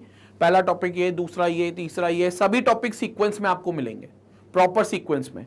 इनफैक्ट हर लेक्चर का ड्यूरेशन भी आपको बताया जाएगा पहले ही, सो दैट आप टाइम टेबल के हिसाब से प्लानिंग कर लो कि आज सुबह में ये लेक्चर पढ़ लूंगा, शाम को ये 2 लेक्चर पढ़ लूंगा, कल मैं ये वाली डीपीपी सॉल्व कर लूंगा। डीपीपी भी देखो आप, पीडीएफ दिख रहा है यहां पर आपको एक आइकन में, वो डीपीपी शीट है, उसको आप बिल्कुल यहां से डाउनलोड कर सकते हो। और अगर कोई डाउट है इस डीपीपी में तो नीचे इसका वीडियो सोल्यूशन है, जस्ट नीचे इसका, तो वहीं के वहीं आपको क्लियर हो गया। तो मतलब पूरा एक कनेक्शन बन गया आपको यहां पर पढ़ाई का। और जैसे किसी वीडियो पर क्लिक करोगे हाई क्वालिटी का वीडियो स्ट्रीम होगा बिना किसी बफरिंग के। अगर नेट कनेक्शन बढ़िया आपके यहाँ का तो आपको बिना किसी रुकावट के वीडियो प्ले होगा, जैसे यूट्यूब पर चलता है वैसे ही यहां पर प्ले होगा। आपको बिल्कुल भी कहीं परेशान होने की जरूरत नहीं है। और कई लोग ये सोच रहे होंगे सर अब वेबसाइट का बता रहे हैं तो कोई सब्सक्रिप्शन लेना होगा, कोई पेमेंट खरीद करना होगा, कोई पैकेज बाय करना होगा, या कोई कूपन कोड लगाना होगा जिससे डिस्काउंट मिलेगा। सर डिस्काउंट के लिए बताएंगे तो मैं बता दूं ऐसा कुछ भी नहीं है। 100% फ्री एजुकेशन है मैग्नेट ब्रेन्स के चैनल पर। आपको 100% ये सारे लेक्चर्स बिल्कुल फ्री ऑफ कॉस्ट दिखेंगे। ये जो डीपीपी मैंने बताई वो फ्री डाउनलोड होगी, एब्सोल्युटली फ्री। उसका सोल्यूशन फ्री डाउनलोड होगा, फ्री आपको पूरा चीज मिलेगी, पूरा कंटेंट फ्री अवेलेबल होगा आपको। तो यहां पर कोई सब्सक्रिप्शन नहीं लेना, क्योंकि मैग्नेट ब्रेन्स की मोनोपोली है, 100% फ्री एजुकेशन आपको मिलती है। और साथ ही YouTube चैनल IIT JEE और नीट का चैनल जो है, वहां पर IIT JEE के साथ साथ, क्योंकि JEE के लेक्चर्स तो आपको कंसिस्टेंटली मिल रहे हैं, नीट के लेक्चर्स भी अब आपको कंसिस्टेंटली मिल रहे हैं। NEET chemistry, NEET biology, NEET physics के एक्सक्लूसिव लेक्चर्स एक्सपर्ट फैकल्टीज के द्वारा क्रिएट होते हैं और आप तक पहुंचाए जाते हैं। तो जितने तुम्हारे friends, relatives, schoolmates, batchmates, colonymates, classmates जो भी हो, जो इस YouTube पर आकर एक ऐसे चैनल की तलाश करता है जहां पर रेगुलर कंटेंट मिले, क्वालिटी कंटेंट मिले, शीट भी हमें मिले कि हम सॉल्व करें, शीट के सॉल्यूशंस हो, डाउट क्लियरिंग सेशंस हमें मिले, चैप्टर वाइज टेस्ट मिले, चैप्टर वाइज नोट्स मिले, हमको टेस्ट सीरीज भी बहुत जल्दी आने वाली है, तो टेस्ट सीरीज हम लोगों को इनकॉर्पोरेट हो। तो ये सारी चीजें अगर कोई आप या आपका कोई भी फ्रेंड रिलेटिव ढूंढ रहा है, तो उन तक इस चैनल का लिंक जरूर शेयर करें। चैनल को जरूर आप भी सब्सक्राइब करें और लोगों तक इसको शेयर करें जितना ज्यादा से ज्यादा हो सके। ठीक है, अब अगले वीडियो में हम जल्दी मिलते हैं। अगले वीडियो में हम मैक्सवेल डिस्ट्रीब्यूशन कर्व की बात करेंगे और इसके डीपीपी भी सॉल्व करेंगे। तब तक मैग्नेट ब्रेन्स को इसी तरीके से अपना प्यार और सपोर्ट देते रहें। Stay connected, stay educated. Thank you.